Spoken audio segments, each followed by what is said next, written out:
Can I come over and watch? Fate is on your side. Okay, thank you. I'll have another. You hear the distant thunder. There's lightning in your stride.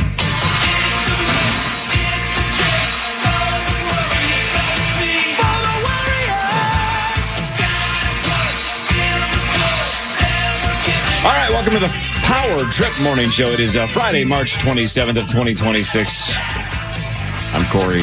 That's Chris. That's Paul. There's Zachary. And look what the cat dragged in. It's the gentleman, John Creasel. What's up, friends? Jeez, look at you. Tanned and relaxed. How was Diz? It was perfect. Everything Diz. I could have hoped for worked out. Yeah. It was magical. Watching her, like, it is fun as an adult. I had a You know blast. Paul's never been there, right? His dad Yes. never took him. Yeah, nice dad. Papa? My dad never did either. And so then when I was like 18 and my sister was like 17, he brought us because he's like, we couldn't afford this as when you guys were young, so let's go now. So he kind of made up for it. But it was perfect. He never had a Power Wheel either, by the way. Oh, my God, what was it like being poor? I'm getting my son one. Yeah, tomorrow. I want for to you change the guys, thing. man. It was just so awesome. And I told Paul off air, is like, at this point in my life and right now, and some of it's what Vegas has become, if I had to choose Disney with the fam or Vegas, Don't do it. Don't say- Come on, what? man. 100 out of 100 times I'm my picking goodness. Disney. God, John, we Lordy. lost him. Yeah, we Lordy. did. It's Yeah. over. No. I still go No. the annual I sports love betting Disney trip. too, but dude, what are you doing? It's one of my Oh, favorite buddy. times of year. It's okay, Yeah. Corey. Vegas has changed, but Sometimes you gotta let him go, Corey. the look on my Change it daughter's back. face, this entire trip, I will never forget. Her looking in the mirror during the bippity boppity thing. Oh, my God. When the fairy godmother comes on there, and then the angle I was at, I could see her face also. Oh. I will never forget that. The just joy. Yeah, but what a Corey, you just gotta let him go. The good news is What I about can when you're do both. walking by I like can do Mandalay both. Bay and some meth addict goes like beepity boppity boopity beep. They do the He's got bippity a point, boppity boop John. as well. Come on, he's What got about a when They're point. just Tim does communicating the- with the aliens. What if when Tim does the bibbity boppity boot at the slot machine and we hit a bonus? Yeah, come on, When man. he just basically knocked the slot machine Yeah. off kilter. He got it pregnant. He did. Yeah. No, but the good news is I can do both. There's no way to, they always say like Vegas is the Disney World for adults. Mm-hmm. There is it was so perfect. Yeah. And doing it for the amount of time we did was awesome because we didn't have to pack everything in. So if we wanted to have a pool evening, we'd leave the park early. Mm-hmm. And I loved where we stayed at Pop Century, which is just one of the regular hotels there. Perfect. It was awesome. We could get on the Skyliner, the gondolas, and take it. It was the best. Look at you. Yeah. Yeah, good for you. I mean, you're breaking my heart, but I'm Yeah, so it's- happy for you. I'll go to Vegas with you guys. Don't worry. Corey, I'm you just not raised about- them to grow up. It's not about Yeah. going to To leave Vegas. the It's about nest. worshiping Vegas. We lost you, Yeah. and that's fine. I stopped worshiping Vegas probably 3-4 years ago, though, once the price gouging got so out of hand. Gouge it back, right? An eye They're for an eye. learning a little, I Yeah, think. they are, yeah. They're learning a little, but they need some more pain, like the pole ads. Yeah, if They you're need gonna to feel get gouged, you want to do it for the kids. Exactly. Yeah, I mean, Yeah. And gouging is Disney, fine. another thing, everyone talks about how expensive it is. Yeah. A lot of the stuff was, I think they've lowered prices, but it was not ridiculous at all. Inside the park itself? Inside the park, You're talking yeah. about like food and things? Or Food what do and you- things, yeah. No kidding. Mhm. It really wasn't bad. Now, if you we did the Cinderellas. Yeah, those are expensive. That's expensive, but the food there was amazing, and you get to meet every princess.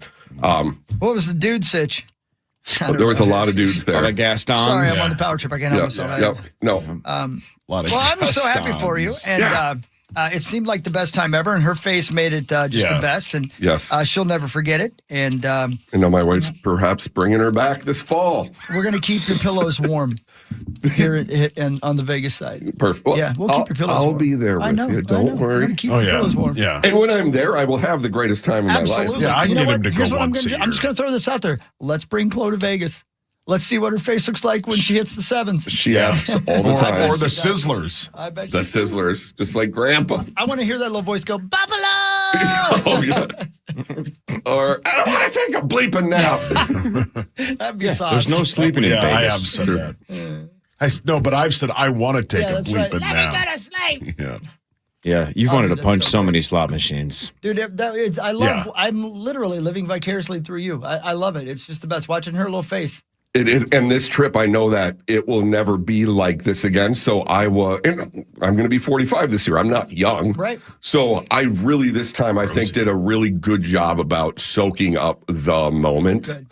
And it still flies by. Right on. I mean, we flew there 2 weeks ago today, and it seems like a minute ago. See, and that's the thing. Yeah. You know how I know it was such a great trip, and she was the perfect age for it because you guys were sad to come home after being there for that long. Yeah. Like anywhere I go, like when I get to heaven, it's gonna be like, I've been here 2 weeks. Yeah, it's time to go. Where's Papa? Yeah. They'll be like, you better stay here. They might not let you. I don't know how you got in here to begin with. They're going to be like, I think there's been a mistake. Yeah, sir. We agree. You have been here too long. You're here We're on getting sponsors complaints. exemption. I Yeah, don't correct. see your name on the list. Yeah. Let me double spit check. it But in you're here by the already skin. here. Yeah. We won't send you Whoops. there. Here's a wristband. Yeah. Just tip your bartender. Yeah. Go find the fairy godmother. Would you please leave the fairy godmothers alone, Yeah. Ashley? Please. Yeah. You want to do that? Go to hell. Hey, Yeah. you said this was heaven. Fairy godmother looked okay. Is that right? Yeah. Still got it? She's got it a little bit. She's You got can some tell. curves. Yep. For sure. She's all woman. Fairy godmother.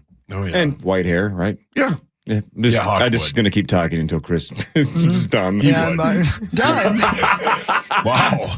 That's all like- it takes now? I need to ride this high for a minute. So I was asked this by somebody at my show last night, and I considered the question, and I think I know the answer, but I really want to ask him since he's sitting right over there. You zoomed right on past my concert last night, like literally. I would have bet all my money. Right. And I knew you would, and I don't blame you. I would have done the exact same thing. But I was asked kindly by a young lady, if I had been sitting on the side of the road with a blown tire, would you also have just driven by at a high rate of speed and waved at me? When you say blown tire, you mean a flat tire or something else? Dealer's choice. Well, no, hang on. You have famously said you believe you can change a tire. I can, yeah. Right. So if you had a blown tire, it wouldn't just be like you're calling AAA or something. You claim you can do it. I'm wondering, though, would it be something like this where he knows how to change the tire, but he's been with our beloved Rubes for 2 hours, Who were outstanding at D. Michael B's last whom night. he loves so much, and he loves spending time with him. Last night was an exception. See? Last night was outstanding. But I wonder if he would 10 into it and see me and then quickly look at his watch and or the billboard at the side of the road as he drove by. And then I would say, what is he doing? I don't know. I don't know. I would, yeah. Oh, Yeah. okay. Yeah. Right. Oh, I see what it's saying. So you I weren't see. by yourself? You're off camera. Got I it, see. got it, No, got I it. was on my No, he's just saying he's watching this. He would never see you on the side of the road because You he's might driving plow and into watching. the back of my car and Right. kill us both. Yeah. Right. How is he going to notice But- your blown tire when he's watching the NCAA tournament the entire drive home? And he's watching a tire actually be blown, if you know what I mean. But then, as I plowed into both of us, I'd silently hear you go, quietly hear you go, thank you. I timed it perfectly. Yeah. This is, don't contradict what I've been asked a million times by listeners. Will be like, it seems like you guys are all friends off air. I said, we are. I honestly, I say that if with our big group text, that no one responds to mine because they're always inappropriate texts. I love them. But if I were stuck on the road and needed help and texted on that group, somebody from the group would show up to help me. 100%. I'm 100% certain of that. Yeah. And now you guys are contradicting it. No, But if they wouldn't help Paul No. or Yeah, wouldn't right. help you. This is what you guys are saying, but they'd help me. Yeah, I think Yeah. if Sauce saw me and didn't kill us both, I think he would. Yeah, That's well, why I'd that was help my you, answer John, to the for lady sure. last night. I was like, he absolutely would. For So, sure. so I'm confused Yeah, of because course last I night was it the group text that you sent a photo of the So, theater? So I- did you drive by, take a picture of where Chris was, and just leave? So I got off on the exit, took a picture of Les Music Room in St. Michael. Yeah. Yeah. I took a right down by the roundabout, and I was going to go in, but it was so damn crowded, there weren't close parking spots. So then I went all the way around in the roundabout and got back on the highway. Yeah, yeah. Didn't want to walk. That would have been awesome if you walked in there. It would have been. The place would have gone Yeah. crazy. Yeah, I waved as I drove by. Thank you. You wanted yeah, to watch some hoops. I would 100% pull over and help you if you had a flat. Any of you if you had a flat tire. Now I'd bitch and moan about it the whole time, but I'd help. I'd point at the things you need to do while I stand there, but yeah. Yeah, I'd just say, thanks for pulling over, buddy. Thanks. But I got this, brother. Yeah, why are you here? You're the last person I wanted. If there had been $30 American cash at the door, for you to park in the back of the parking lot, walk to the front of the parking lot, pick up your $30, pop your head inside, and wave. Would that have been enough? Probably, because I lost $30? 40 in pull Playing pull tabs. tabs? Michael B's. So to almost break even, 40. Did you get any playbacks? Chris is like, Why even play? Well, I was playing with Power Trip Belly, and he kept coming up and being like, I need another 20. I'm like, all right, here. Oh, No playbacks at all, though? We got one. You did? Okay. Yeah. Jesus. Yeah. That's time. You to said quit. it, man. Yeah. Yeah, it was time to quit. you Yeah. love tabs. I love tabs. Oh, Tabs Who are doesn't? great. Man. Chloe loves tabs. Yeah, who doesn't love Those are tabs? electronic Louis tabs. loves tabs. And I'm always like, don't say anything because I don't want the employees to get in trouble if you're. And then she'll like roll up if I'm chatting with the bartender. She'll be like, let's rip some tabs. Like in that little voice. And I'm like, okay. Yep.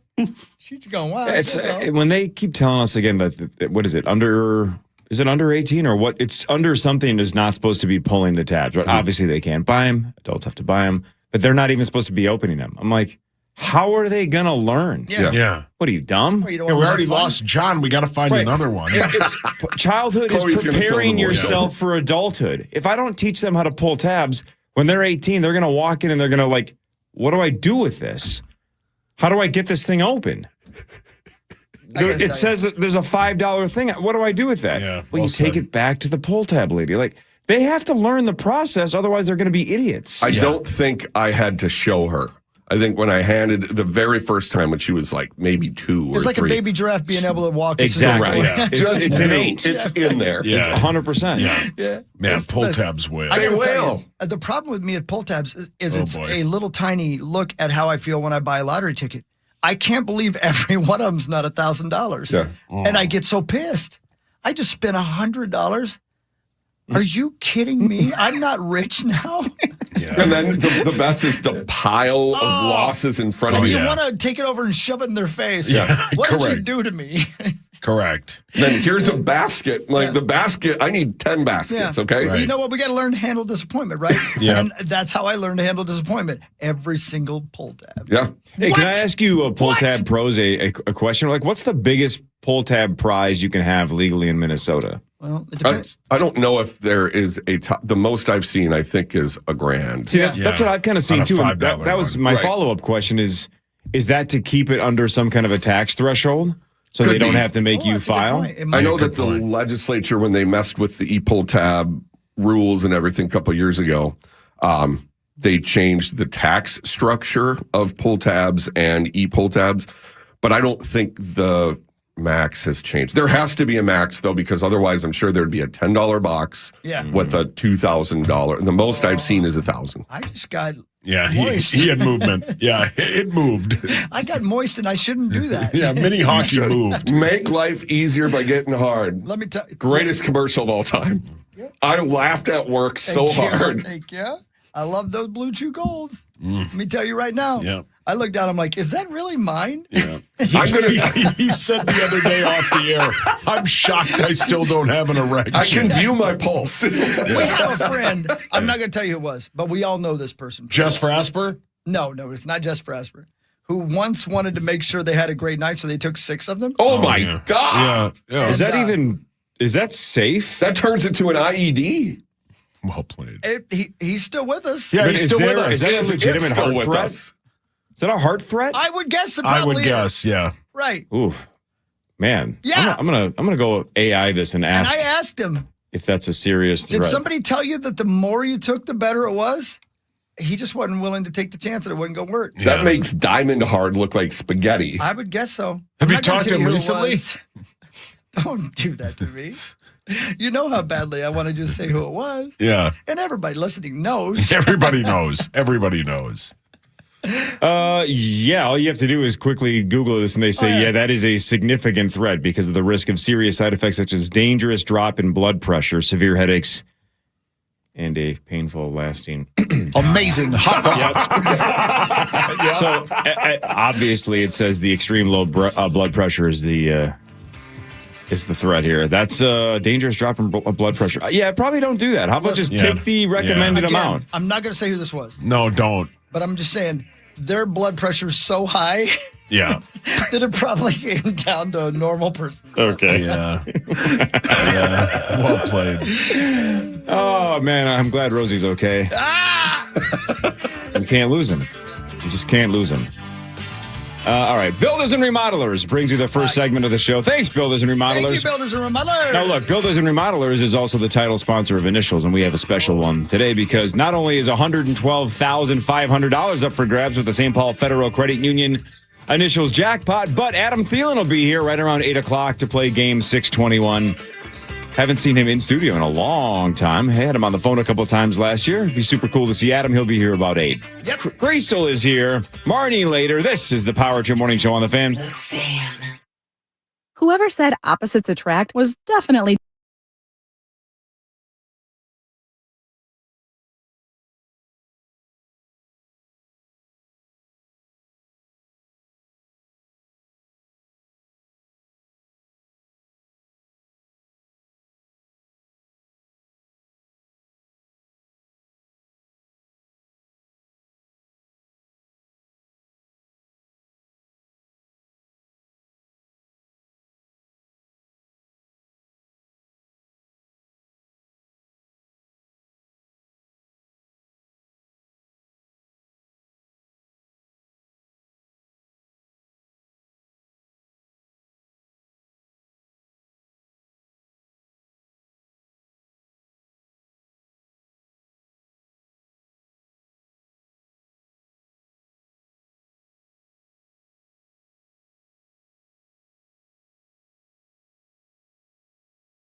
was, hey, why do you sing the national anthem anymore, man? Are you not a singer who sings in front of people? Why don't you sing the national anthem? I always tell them, it's not something you do on a whim. And our good friends at the Dodgers and the Mets proved my point yesterday.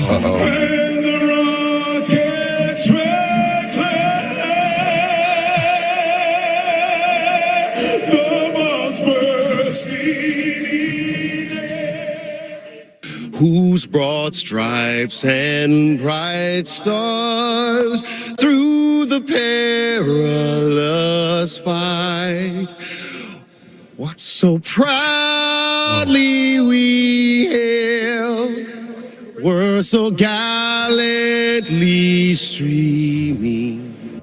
Oh, nightmare. Oh my God. It's just not worth it. It's Let's wrap it up. Worth it. It's not worth it. Play Whitney. Nobody's ever going to do it better. Yeah. You can hear the crowd, they'll be sympathetic because they're like, oh no. Instead of being like, you idiot, whatever, because that's a tough spot. It's a very hard song to sing no matter what, but even worse than that, every person knows the words. Yeah. So when you screw it up and you hear that guy go, oh, I don't remember what's next.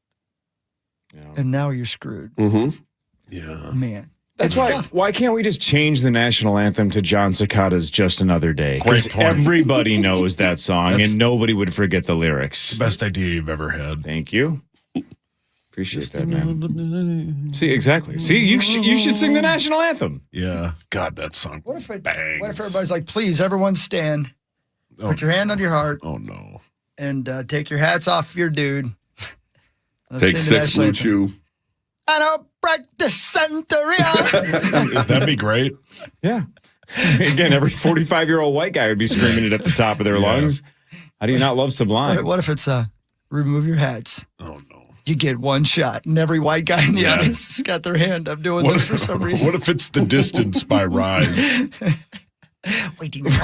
What if it's The Distance by Cake? Yeah. We like the crowd. Great bit. They're all at the starting line anyway, in one shape or form or another, right? Ladies and gentlemen, remove your hats.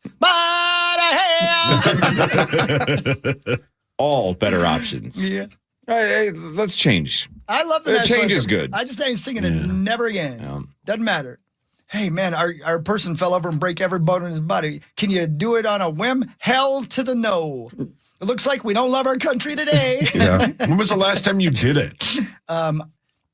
We did it at the opening of U.S. Bank Stadium. I was there. Remember that? Yep, and that was the last time I've done That it. was Rocket Club, right? Yep, that's All right. of you. Yep, Yeah.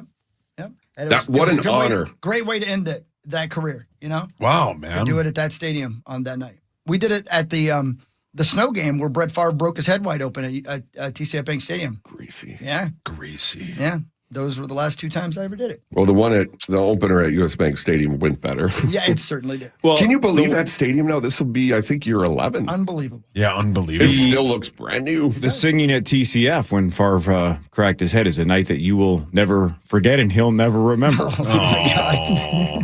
He said the best part of his night was when we sang the next night. Oh. That was the night PA was almost late to the game. Yeah. Weren't they going to have Joe Joey do it? JoJo, yeah. Yeah. Yeah, Brett Favre after the game was like, "What are you going to remember about tonight?" And he's like, "I will never forget when Belle Biv DeVoe did the national Yeah. anthem." It's like, "Oh God, get this dude to a Yeah, he hospital." needs help. Yeah. Somebody help him. Where is Belle Biv DeVoe? No idea. What happened to them? No God, idea. Poison's a banger. Yeah, it is a good Fantastic song. There they are. That's the acapella version. Yeah. Yep, that's their That's the rendition. intro. That's the isolated vocal version. There you go. Ladies and gentlemen, remove your hats. Here's our national anthem. Thank you. Are they all still with us? I'm looking it up right now. I wonder if they're all still Belle with us. is Belinda Jensen. Yeah. Biv is Mike Bivacake. And DeVoe is, obviously, as you guys know, William DeVoe. Not Willem. William. Yeah. They all are still alive. See? That's awesome. Ricky Good. Bell is 58. Michael Bivens is 50. Yeah, so they're all in their like late Oh, that guy 50s. fell. We lost Ronnie one of them. DeVoe. There you go. Belle Biv DeVoe. They're all 57 or 58. Still kicking ass, probably. I wonder if they tour. No. Okay, well. Oh, all right. The best ever. Yeah. Dude, I bet, I don't know if I was the only one, but I struggled to figure out which one was which. The other day when you played that, I think I had Provis and Perkins Dude, backwards. I absolutely did. Yeah. I had it backwards. Yes. And then finally, after like 3 days, I'm like, wait a minute. I saw somebody redoing a clip on social media. They were like making fun of it. And I go, did I have it completely? Their voices in that clip are way too similar. Yeah. So the one who says no is Provis, That's right? Provis. Yeah. I thought it was I when you thought it was the first other played way. it, I completely thought it was the other way around. That's nuts. Me Because too. in person, they don't sound anything alike. No. But for whatever reason, in that clip, I had it backwards in my head. Am I the only one? It sounds like you did too. No. I absolutely had it backwards. I really Because I was did. ripping Corey for saying, like, you ever seen Buck with his pants Yeah. down? I thought that was Provis. What the hell's going on here? Well, I'm to be losing fair, my mind. he asked you that question about 9 times, Yeah. about 9 different Right, that's more on brand for him than Perk. Yeah. No. That Yeah, that's just the best, It's man. the best. No. And it's a classic of like, and especially in a baseball game where you have more conversation because it's a very slow moving. And the fact that it's like, yeah, this sounded a lot different in my head. No. No. No. I was even saying, like, man, listen to how long Perk pauses there. Yeah. It was Provis pausing. God The damn. Provis pause. It's such a funny bit. It's so. No. No. You ever seen Buck with his pants down? That might be the highlight of the season. And we'll get into it, I'm sure. But first step towards 0-162. Make it hurt. Punish them. We'll Punish the talk about it Polish. when we get back. Front page sports after this on the Fan.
Time now for Front Page Sports, presented by Holiday Station Stores. Holiday Station Stores. Get a bunch of Red Bull. Wake up this morning at Holiday. 2 for $6 or 3 for $8.50. Mix and match any flavors of Red Bull you want at Holiday. Hell yeah, Holiday's the best. It is. Holiday. And then they have they got cookies and they got donuts and All of it. whatnot. Have you had the Everything you need. Guy Fieri, the buffalo chicken? I've seen the like ads for strips? it in the old window. It's fantastic. Is that right? That's my go-to before I sounds go to amazing. golf. That or a tornado. Yeah. I tell my father-in-law there's a tornado warning, and he says, you're an idiot. Yep. Yeah. Yep. The Minnesota Wild, with under 5 seconds to go, got a goal from Joel Eriksson-Ek, and that is the game winner. 3-2 over the Florida Panthers, who have just fallen off the face of the earth. What happened to Florida? Goals by Foligno and Hartman as well, but the game winner, Eriksson-Ek. Pretty sweet. That was the 500th career game for Quinn Hughes. Wow. Jared Spurgeon helped off the ice in the third. Up next at Boston Saturday at 4 o'clock. Here's what's going on, though. Check this out, ladies and gents. Listening. 9 games to go in the regular season for the Wild. 3 at home, 6 on the road. But Dallas continues to fall. So they lost again 2-1 to the Islanders. So Dallas only 3 points ahead of the Minnesota Wild, but Dallas does have a game in hand. But they are absolutely within striking distance. And again, they're going to be our opponent in the first round anyway. But if you want 4 games at home instead of 3, you got to catch them. Yeah, Yep. correct. And you never know. I know home ice in the NHL postseason doesn't necessarily mean everything like it does in some other sports. But still, let's have an extra game at home if needed. Yeah. Especially catch the 'em. most important one, Game 7, yeah. Let's catch them, man. Let's hope they keep just failing. More than anything else, right? Even if they still end up getting the top spot and we have to go to Dallas because they're 2 and we're 3. How about let's just have them flounder and flop around the last 2 weeks, 2 or 3 weeks of the season and, backslide into the postseason and panic. I just Well looked said. at the schedule. The evening of the opening round of the Masters, Wild at Stars. Oh, sweet. That'll be tasty. That's a tasty little ending to a great day of golf. Hell yeah, it is. Here's Hines on Jared Spurgeon. You mentioned having to be helped off the ice there at the end. He should be okay. He's got a cut on his head, so he's got some stitches there. But as of now, I did go in and see him after. So as of now, I believe it's just a cut with some stitches on there. So that's positive. But it was just a back checking play and went in, and I thought it actually could have been worse if Wally. I think he went into Wally a little bit, and he kind of held him up. So hopefully, what we know now is what we're going to continue to know, that it's a cut on his head and everything should be fine. Remember when you had stitches on your head? Oh, yeah. I had Staples. staples. Yeah, because I got a cyst removed on the top of my head. Yeah, Yeah. you had staples up there. I did, yeah. Which is incredible because when I heard that, I thought they put an entire department store on set. My goodness, the I Wild drove a only. huge head. It looks like they play only 1 game in the remaining 9 against a team with a losing record. And the Wolves, also, we've talked about, have a meat grinder of a schedule coming up with 2 against It got Detroit. easier, though, without Cade Cunningham, Yes, right? Like yes. Detroit's still very good, but it's not the same without Cunningham. Correct. So hopefully those are 2 games that are more winnable than they would have been a couple of weeks ago. And we don't have Advantage us. Ant. Is he getting Right. close? Do you guys know? Yeah, I believe he was going to test some stuff out today. Good. Like we can ask Marnie when she gets here, but a couple days ago they were saying he was ramping up and testing it out, and I think he's close. Good. God, it's going to be great. Yeah. 2 playoff teams coming up. Makes the spring a lot more fun. Hell yeah, man. Ladies and gentlemen, can I please have your attention? What is it? I've just been handed an urgent and horrifying news story. And I need all of you to stop what you're doing and listen. We're back. We're back. John's going to Las Vegas soon. Maybe. Maybe. The World Series of Poker main event is returning to ESPN for the first time in 5 years. Which means viewership must be going up. They signed a deal again. They're back on ESPN. They have not been on since 2021, but a 3-night final table, August 3rd through the 5th, and over 100 hours of coverage There you of go. the main. It doesn't change anything for you. 'Cause No, you were I'm going to watching watch it all on- anyway. But Was it Poker Gold before? yeah, but the difference is, you remember all this stuff. Back in the day, the November 9, right? You would play down to the final table in the summer, and then ESPN would run the episodes throughout the fall, and then you would play the final 9 in November. So they had like 4 or 5 months to get a poker coach, to practice, to all that kind of stuff. Well, this year when they released the schedule, they didn't announce when the final table was. And we're like, uh-oh, are we going back to November? It's a 3-week break. So they are going to have ESPN have a 3-week opportunity to ramp it up and try to show primetime coverage to make those 9 people as, quote, famous as they possibly can. And then they'll play 3 weeks later, August 3rd through the 5th on ESPN. Sweet. Live. Wow. Before football season. Yep. Last week, Michael the Grinder Mizraki won the third biggest main event ever last year, and he won $10 million. We should have drafted him first, man. I knew we it. should have. Yeah, you were right. Hall of Famer. Yeah. They put him into the Hall of Fame immediately after that. Just fast-tracked him in. Yeah, you crown his ass. Are you It was crowning unbelievable. his ass? That was such a fun final table last year. Anyway, so yeah, back on ESPN. Look at them. Is he the guy that didn't know who Rosie was? No. That was Ian Matakis. Oh, okay. I'm going to tell you right They don't now. get Channel 4 in Faribault. I have an idea. I have one too. Oh, you go first then. Well, I don't have an idea. Sorry, I just wanted you guys to think I had an idea. I just had to tell you guys something that happened on a different show yesterday. That has nothing to do with what Chris was going to say. Hold that thought, though, because I want to hear that. Yeah, me too. I like the idea that somebody's going to win a bracelet, a funky diamond bracelet and a bunch of money. But I say we do something to the losers. And then I'll tune in. Like if somebody, like if Spank the guy 'em. who gets last, somebody goes knuckle deep in him. Oh my God. And you know Corey's what just I going to mean go when I all in say on the that. I was first going to hand. say Tommy's playing the main event this year. You're not even trying, sir. Yeah, Tommy, you donated. Yeah. I forfeit. Ladies and I'm gentlemen, to punish our loser, Andre the Giant. He'd love that. He's dead. Yeah, no, Tommy would love that. No. Yes, he would. That was Andre the Giant after looking at that BH. Oh my God, He's not going to feel anything.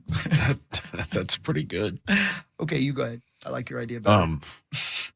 Yesterday, troubles. Commons. Why are you bringing this up? He's going to hate you. You're just piling on Rosie, right? You're going to pile on Rosie. You know you're going to pile on Rosie. Yeah, then I'll stop. No, now you have to start because the listeners want to know what you brought We can't punish up. the listeners. But we It's warned not you. their fault that you brought it up. We warned you. I don't know why you're so hard on that guy. I don't either. I don't think You used to really like him, and he used to really like you. Remember? Yeah. Remember when you I don't know what guys happened Let there. me see if I can find it. Somebody tweeted it at us. Hang on. Just for future reference, Hang on. have your stuff prepared. Hang on. While you're doing that, I'll fill in. A couple days ago, Common asked Rosie, like, who are the actresses like at the top of their game right now? And he's like, well, there's so many to pick from. He's like, well, then pick one. Who's at the top of their game? He said Sandra Bullock, Anne Hathaway, and Renee Zellweger. What? No. Are you serious? Yeah, That's a true story, by the which is they're all lovely actresses, and they've all, they're all still working. But I mean, that was 20 years ago when those three were like at the top of the pile. Yeah. Right? I mean, it'd be like asking who are the top quarterbacks right now? Dante Culpepper, Peyton Manning, Tom Brady, Dan Marino, Sandra Drew Bullock. Brees. It didn't surprise me because the other day he came cruising into the parking garage. He had his windows down, his hand up, like his wrist on the steering wheel, and all I could hear was, hello, my baby. Yeah, he's tapped in. Yeah, he gets it. Say Jessie Buckley, who just won Best Actress, and everybody said her performance in Hamnet is like transformational and generational and unbelievable. Say Margot Robbie, right? There's so many actresses you could name that are in the last 3 to 5 years have had, peak runs. Corey, he went straight to runs. 2006. Corey, you're letting him poison you. Don't become sauce. Sandra Bullock. What were you going to say? So somebody on Twitter pointed this out yesterday. And if we could find the audio, that would be great. Common referred to Vikings quarterback as Kyle Murphy. Right. And Rosie smugly corrected him. Yeah. Oh, did he really? I guess. I didn't hear it, but yeah. So he didn't get the bit. No, he said it's Kyle Murray. Kyle. Yep. Yes. And then Common kept calling him Kyle Murphy, which is also something Rosie said about a week ago. And Rosie never got that Common was making fun of him. I don't think so. all right. Right. So, again, That makes it so morphed much more because fun. It does. he had accidentally called him Kyle Murphy. Sorry, no, I just screwed it up. Kyle Murray. He had called him Kyle Murray like 6 times. And finally, Brandon was like, it's Kyler. Both of them. He's like, I know.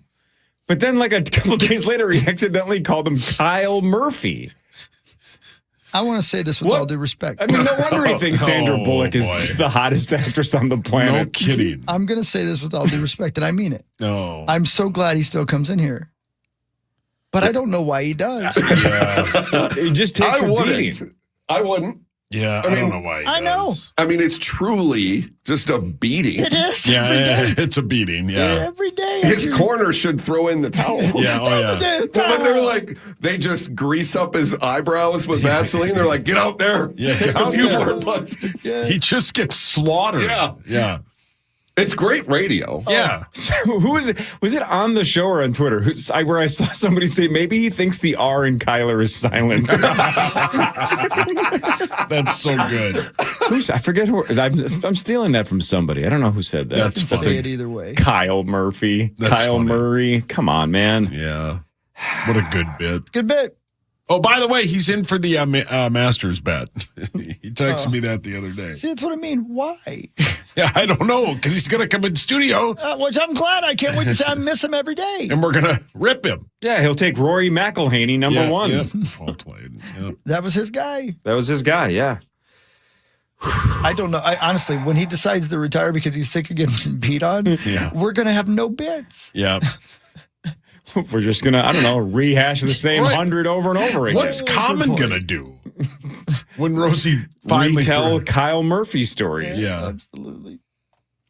Yeah, they had the same dilemma that we kind of did the other day as well. Like, Common emailed, or somebody emailed Common and said, like, why do you keep saying the quarterback of the Vikings is Kyle Murphy? Like, how do you not know that?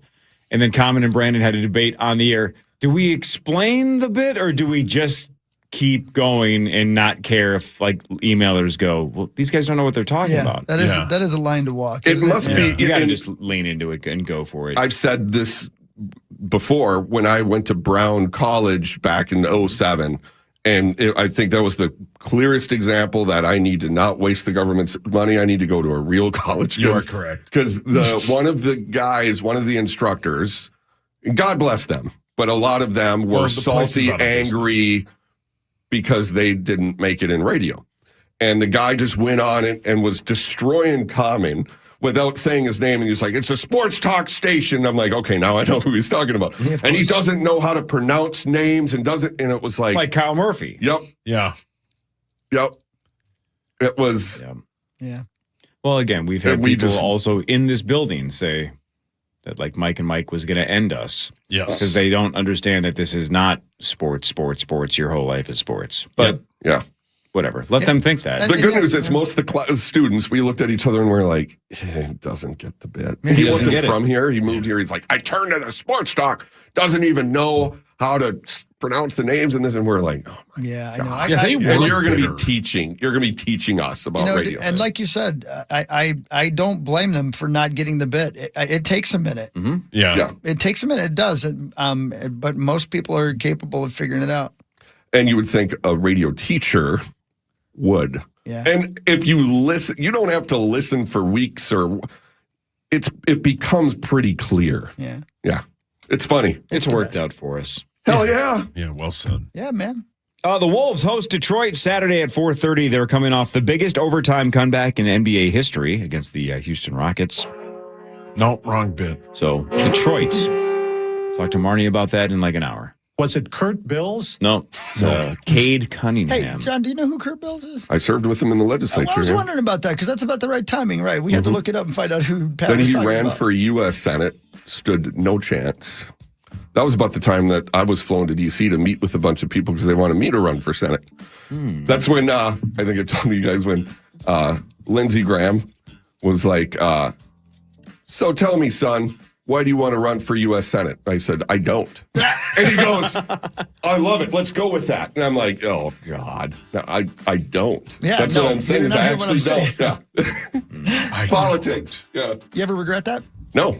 Yeah, I no. figured as My well. life's turned out pretty awesome. Yeah, was I have no regrets. did that feel though like a football recruit visiting a college, Yes. like just Yes. getting wined and dined and backslapped, and everybody telling you that you're the greatest and that you Yep. should do this and this is going to work? Yep. That must have been kind of cool though. My even friend though you Norm- didn't do it. Norm Coleman brought me around. I met with the head of the RNC. I met with Lindsey Graham. A bunch of people that are still very involved in politics. Kyle Murphy. And they're Kyle Murphy. Poop canoodle. And they're Does poop canoodle. and they're telling me you Dusty need to be Mon. the guy. And the thing was, John's not going to run unless you clear the slate, and he doesn't have to fight a bunch of other Republicans to go in. Just like it needs to be the. But no regrets. Good. I'm glad to be out of politics and be a regular guy. Yeah. You did your time. I mean, I did. It was fun. I learned a lot. I'm glad I did it, but I'm glad I also didn't run for the higher office. yeah, same. Then you wouldn't be here. I me couldn't too. be sitting in the gazebo looking at that small ass TV. Well said. Nice. I agree. Thanks, Tom Shane. Big time. Microscope to see that. Bye. What really matters is after this Power Trip Morning Show on the Fan. For more information about contests on the station, go to kfan.com/.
Right, because bonus is going to be there, Tuesday through Thursday. Yeah, because he has to be back. Yeah. Back for the home opener. My gosh.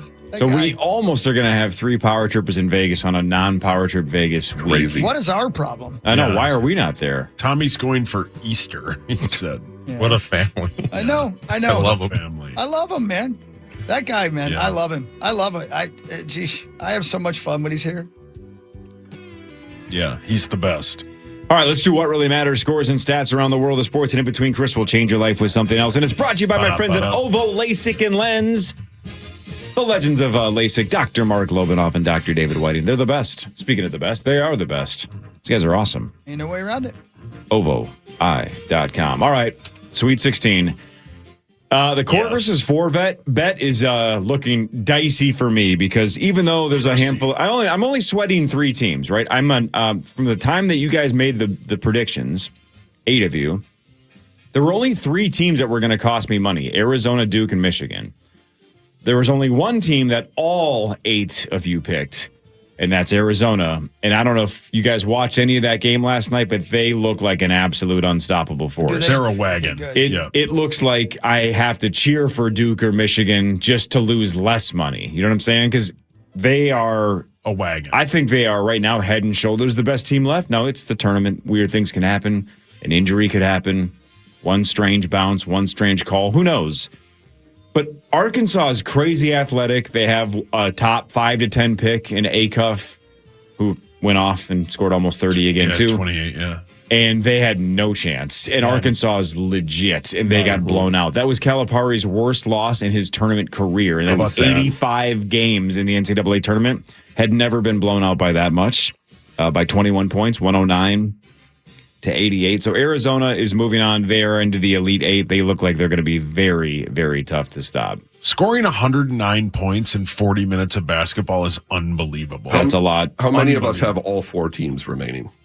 I haven't even looked, to be honest. Not sure. I'll look. So, yeah, I get smoked by all 8 of you if Arizona wins. 6 out of the 8 have Duke, and I believe, Hawk and I have I forget how many people have Michigan. Duke, Arizona, and Michigan. Zach has all 4 left with Iowa State, Duke, Arizona, and Michigan. Marnie has Iowa State, Duke, and Arizona. Lieber only has 2 left with UConn and Arizona. Yeah, but it's Arizona. Tommy has Iowa State, Duke, and Arizona. Creasel, you have Iowa State, Purdue, Arizona, and Michigan. And Kenzemius has Duke, Arizona, and Michigan. So 3 of us with all 4? Yeah. So I lose 800 if Arizona wins, 400 if Duke wins, and I think 200 if Michigan wins. So again, at this point, I'll take a Duke or Michigan win. Mm-hmm.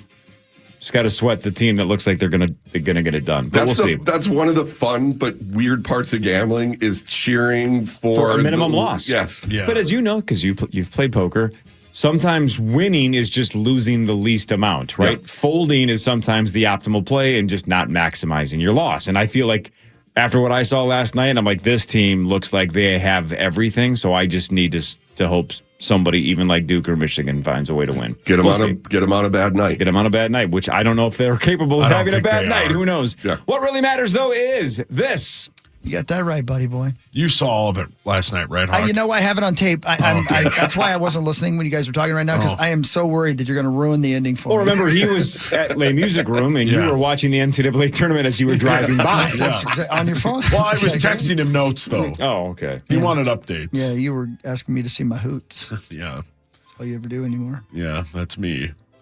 On this date in what year do you guys believe the delicious treat Hot Pockets were trademarked? Hot Pockets. Oh.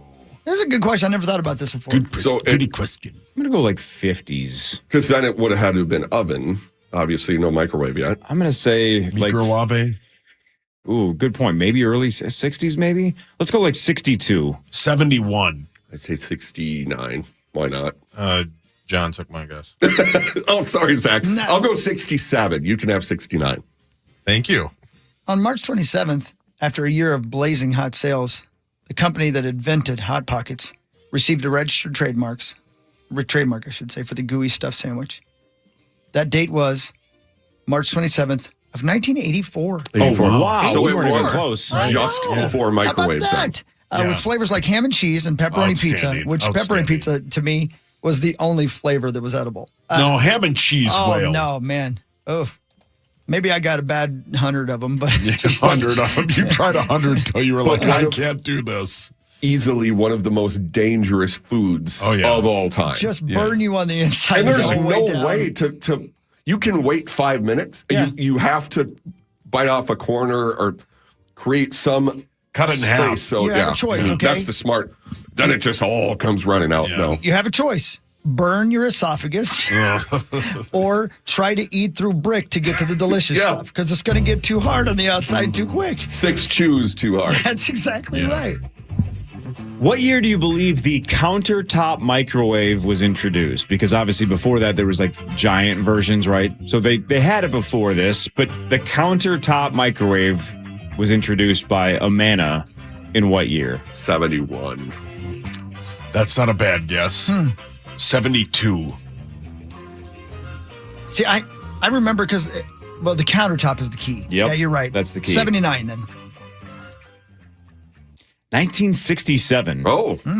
How much did they cost? Well, that's exactly what the rest of the Wikipedia entry says. Is basically then they kind of went widespread in the 70s. Prices fell rapidly during the 80s. Okay. And that's when everybody started to have it. Like, it was super weird to not have a microwave late 80s, early 90s. Everybody. Yeah. And now they're pretty affordable now. You can almost make it yourself these days. Yeah. just 3D print one. Yeah. Good ones are 100 and some bucks. Yeah. The Twins lost their season opener 2-1 to the Orioles. Okay. Collapse out of Sauce and Creasel, even though Sauce is wearing a Twins hat. Well, it's Dark Stars hat. It's still a Twins hat. It's Dark Stars hat. We love Still a Shelty. Twins hat. It's Dark Stars hat. We love Shelty. We love Mitch. We love I love Lamb. Dusty Mon. Pablo Lopez, Ryan Jeffers. We love a lot of guys. Did somebody say the word bitches? I love It it. sounded like I said Mitch, but I was saying Mitch. I'm a It's one of feminist. my favorite people. Mitch Wales. So it's the weird spot because I want Mitch to be happy, but I want the Twins to lose. So it's Joe Ryan was spectacular, but it didn't matter because the bullpen gave up the 2 runs. But Joe Ryan, 5 1/3, just 1 hit and 7 strikeouts. The lone Minnesota run, depending on who you ask, was a sac fly by Lou Keuchel. Lou Keuchel. Yeah, you can say it like that. not Luke. I mean, it's wrong, Yeah. Is that? but you can say it like that. Yesterday? No, I'm just assuming that's probably something that's possible. Yeah. Okay. Buxton scored on that one, but that was it. New Twin Josh Bell 0 for 3 with 3 strikeouts. So the Twins have today off. Game 2 at Baltimore is tomorrow at 3:05. Taj Bradley from Minnesota. Then Bailey Ober pitches Game 3 on Sunday. Yeah. I mean, our guy was our guy, though. Joe Ryan, outstanding. He was good. The issue that they're going to have going forward is the bullpen is awful, and the bullpen isn't going to hold any runs. That isn't Their the offense issue. is bad. It's one of many. And was the bit last night? I saw something on social media. Not that any of you will know, but I think they pulled Royce Lewis in like the 8th or 9th inning, and so his star is faded. You have Brooks Lee, who they thought was a star, batting 9th. Austin Martin, who probably wouldn't be on any other team, is your leadoff guy. It's just a bad baseball team. And most importantly, not worth spending a penny of your hard-earned money on. Correct. You guys ever seen Buck with his pants down? No. What really matters, though, is this. No. No. I love it. The Oscars are leaving Hollywood. And the Academy Awards will soon have a new home, one that doesn't include an attached shopping center. In 2029, so, a few years away, the Oscars are going to move from the Dolby Theater in the heart of Hollywood to the Peacock Theater at LA Live, which is out where the Lakers play. Oh, I didn't know that. And isn't that when it starts going to YouTube as well? Yeah, I think I think you're 2029 is when correct. it switches to YouTube. I think you're correct. Yeah, that's right. Also in 2029. You nailed that. I did not know that. 3,400-seat theater was built specifically to hold the Academy Awards telecast with design touches that evoke the golden age of Hollywood.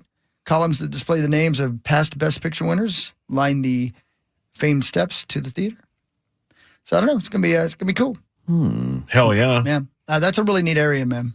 And it's just surrounded by 5 layers of hell, but it's really great. Is it by Skid Row? Yeah, it is. Yeah, it's right where the Lakers play, man. And I swear to you, across from LA Live, when we stayed there the last time we went out to play for the Vikings game, there was a what used to be an apartment tenement slum place, and they're in the act of tearing it down now. But you can tell some real bad stuff went on there, and it's right across the street from where the Lakers play. But where the Lakers play in that surrounding area is like Vegas without slot machines. Really cool. Crazy. Yeah. Oh, sweet. There is that whole area is on the up now, though, right? They're really trying. Is it because of SoFi? How far is SoFi from Staples Center or whatever it's called now? Walking distance. Probably, Okay. In fact, it would probably take you less time to walk there than drive there.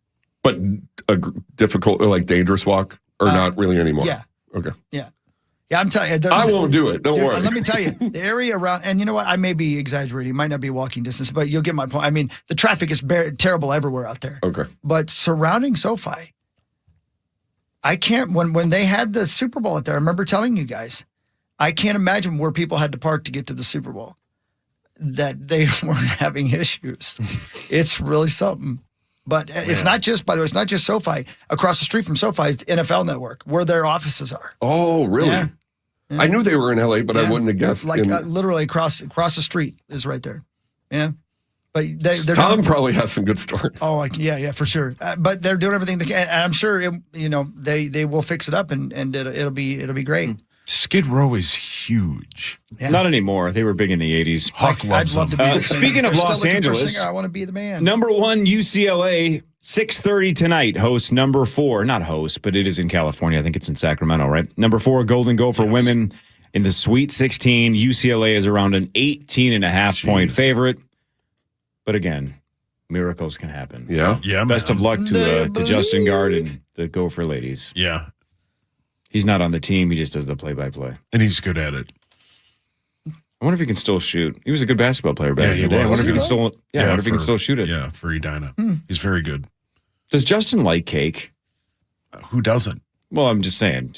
I'm just curious if he's on brand. Like, What's is he the a big best kind of guy? cake? Ice cream cake, not even close. Come on, man. No, it's birthday. Come on, man. It's birthday cake, but ice cream cake's quite close. It's quite delish. close. It's right there. Again, I think didn't somebody tell us that the stuff that is in the middle of a Dairy Queen ice cream cake is like purchasable on its own somewhere? I mean, because honestly, inject that into my veins. The stuff that's in the middle of a Dairy Queen ice cream cake, that like all the brown stuff, the fudge, the chocolate ice cream, that little crumble stuff. I just want that. How have they not made a Blizzard that is that? God, that is honestly your best idea in your entire life. You did it. It's the best idea you've ever had. 27th day of March, and you finally got your good idea. Wow. Well, but hang on. He needs a good idea for the show. That's helps a great everybody. That's a great idea for Dairy Queen. I see where you're coming from. If anybody from Dairy Queen's listening, why have you not thought of that? Now, hang on. You used to work for Dairy Queen. Yeah. So, see, you are helping the company, just not this one. Yeah. A Blizzard cake Blizzard. Oh, my God. I don't know. Best idea of I all can't time. believe it. You are the Rain Man of the Blizzard industry. You're the Rain Man of calories. Dude, if they rolled that out today and offered monthly subscriptions, I'm signing up. Right? They're like, just give us $50 a month and you can have as many as you want. Where do I say? Here's my credit card number. Dude, God, that would be good. We'd be like, I guess we're going to have to use StreamYard for Corey because Gilbert Grape's mom can't get out of the trailer anymore. Not worth it. Who cares? Man. It would have to be, though, like, it would have to be 75 to 80% VAT and then 20% Oh, dude, that's ice cream. too much. No, Really? it's not. I'm sorry, I think it is. Because like when it comes to the actual ice cream cake, I like the other part of the cake and the frosting, but that center part is everything. There's like little chocolate chips in there or something kind of crunchy. Cookie crumble kind of. Yes. Yeah, it's Cookie crumble. Yeah, it's just. Talk Man, I'm dirty to me. feeling. God dang it. I'm feeling sky high. I feel is like our I ate problem 6 this of them. week, man? Yeah. They're going to take that idea and make They millions. should. Good. One of the That's fine. locations should. Talk to My, the sales department here. And Again, my guy in the poker community, DQ Dan, he owns Dairy Queens. He knows. DQ, reach out to Warren Buffett. DK Dan, where have you been all my life? Yeah. You need to meet DQ Dan. He's the man. But gee, I'm sure he's got a bat phone to Warren Buffett. Have Warren Buffett make this happen. He can do it. he would. For his sake, I hope he never meets me because he's gonna be like, hey, baby. Hey, hockey won't stop texting me. Wait, Warren Buffett or DQ Dan? DQ Dan. DQ Dan's not taking your sect. Are you up? Yeah, relax, DQ Dan. Hey, can you open your St. Louis Park store for me? I'm on my way into work and I can't take another moment. I ate 6 blue chews and I need this blizzard right now. That one's been closed for years. I still want him to open it. We'll get it open. Dude, is it rock bottom if we just do this ourselves? If we just buy a Dairy Queen cake, just carve out the middle and throw it into like a blender and just put Dairy Queen ice cream in it and just make it ourselves? We should, you know what? We get back to doing what made us great. We'll do this viral. Yeah. Oh, that sounds freaking amazing. I want it. Better than a ladle of mayo. Oh, man, that sounds good. Ugh, I did want that it now. one, so I know. All right, more of what really matters, although nothing's going to matter more than that idea out of Sauce. I hope Good Dairy job, Queen Sauce. is listening. This is the Power Trip Morning Show on the Fan. From the 1-800-ASK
Ball tournament driven by Dave Smith Motors. Tune in on the free iHeartRadio app to catch the insanity.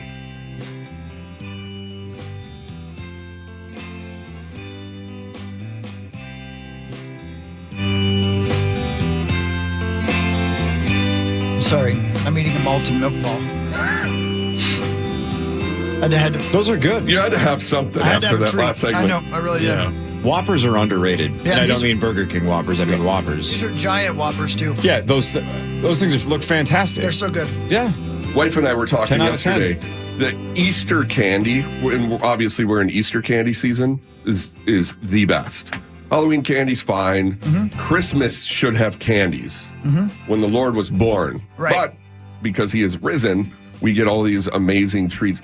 I had a note on my sink yesterday, a Reese's egg with a note that says, I love you, from my wife. And I'm like, I wish Easter was year round, man. This is great. 'Cause you can't beat an Easter Reese's. You can. Easily. How so? Sauce's Blizzard idea. Yeah. All right, got that. Ta-da! It's not a thing yet, though. Oh, can I tell you? It's enough of a thing in my mind that it's virtually real. I feel like I can taste it. See, the issue is this. Best idea ever. We talked about the blender situation.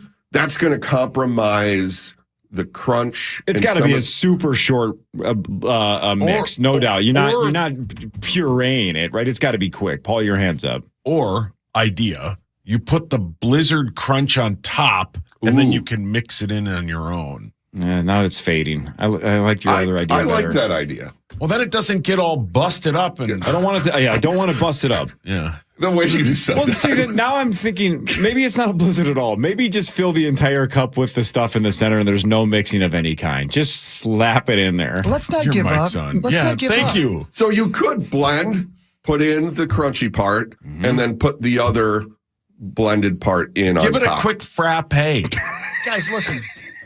The genius that was Hugh Hefner didn't make the best T-word magazine right away. He had to try other things. He had to try things. He was too focused on the damn story. That's right. That's what I'm saying. Yeah, See, write about astronomy. We got to experiment. All right? Try the damn Blizzard. Try a little less crunchy Blizzard. Yep. Keep eating tea. Yeah. Get it right. Hey, We're That's what you volunteering did. to Brilliant. be Isn't the group that tests it. is it Taco John's that has the test It's kitchen right across the here? street, yeah. Where is there a Dairy Queen test kitchen in the Twin Cities, or do we have to go to Omaha? Like, I know. Are you calling a play? If Berkshire Hathaway owns it, is it headquartered in Omaha, or is it just like Berkshire Hathaway? It's still headquartered here. I think it's headquartered here. Bloomington, Minnesota. No, Okay, back so- up, though. Okay, You said so then there we go. Then there has to be some kind of a test kitchen here in Minneapolis. the Taco John's test kitchen. I forgot that you guys said. Have you got to tour it? I have. Chris has. Oh, my God. It's Dogs the has. greatest thing. You can't imagine. It's everything you hope it would be. They have a little restaurant up Wonka's there. Factory. That's I need to And go. they have real chefs. You're out there listening. I know you're listening. Please invite us to come over again because they'll make you whatever you want, as much of it as you want. And they have a little kitchen right there with the pop machine and everything. Oh, and, my God. Yeah, and then they have chefs, and their job is to go in there every day and just think up things. What we gonna do with these taco lays? Well, I know I somebody love that my should get hired in job. I know. Bloomington. Maybe I'm in the wrong line of work. Telling you. Man. All right, let's do more of Oh, yeah, what really matters. yeah, Scores I and stats suppose. around the world of sports. Oh, I'm sorry. One more thing before I forget. He just said the thing about the Easter candy. You know how they have the chocolate marshmallow bunnies and the chocolate marshmallow eggs, right? And Cadbury makes them. And this is marshmallow, and they're covered in chocolate. This is the greatest hack of all time. Put those sons of bitches in the freezer because they don't freeze solid. The chocolate does, but the marshmallow doesn't. It is a treat of epic proportions.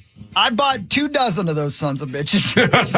I did because I did it one time and it was so delicious. I said to myself, I can't just eat these for Jesus. I got to eat them all the time. That's it.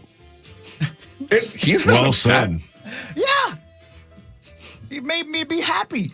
And I'm happy when I'm consuming frozen marshmallows. How's that A1C, though? Let me tell you. I'm lowering my A1C. It's a That song's banger. in my head. It's such a banger. Let's go through the Sweet 16 scores. We mentioned it earlier that Arizona absolutely obliterated Arkansas. The Wildcats onto the Elite Eight. Same thing for Purdue. They get a tip in essentially at the buzzer. 79-77 over number 11 Texas. So the 2 seed Purdue onto the Elite Eight. Boiler up. Number 3, Illinois upends number 2, Houston by 10, 65-55. So the Illini into the Elite Eight. A couple of Big Ten teams moving on last night. In fact, 3 of them, because Iowa, number 9, takes out, Florida? And now they take out number 4, Nebraska, 77-71. Our guy Fred Hoiberg goes down in the Sweet 16. And controversially, too, because there was a key play late in that game where Nebraska only had 4 guys on the court and got smoked. How does that happen? Exactly. Yeah, how does that happen? Yep. So Fred said it was a miscommunication. He's a classy dude. He definitely says it falls on me. I'm the head coach. He didn't explain what the miscommunication was because I don't think he wants to throw one of his players under the bus. Because look, when you have 5 people that during a timeout and only 4 of them go back onto the court, somebody screwed up, right? Yeah. Some player forgot that he was in or thought there was a sub in when there Someone wasn't. had to have said, you're out, so-and-so's in, and didn't tell so-and-so. Exactly. So my guess is there was a miscommunication about whether or not there was a sub, but that also means somebody that was on the court before the timeout was not on the court afterwards and was confused on where he was supposed to be. You don't want to lose anyway, but especially that way. Yep. So he took the fall for it. But Iowa into the Elite Eight for the first time since... What do you think? Iowa basketball into the Elite Eight for the first time since when? Ever. 2002? 87. What? First time since 87. Isn't that nuts? That is nuts. It's a long run, but they're back. Playing well, too. What really matters, though, is this. Well, what really matters centers, I should say, around the tourney. The University of Oregon defeated the Ohio State University 46-33 to win the first ever NCAA men's basketball tournament. In what year? Oh, man. First ever men's basketball tournament, NCAA tournament. Let's go.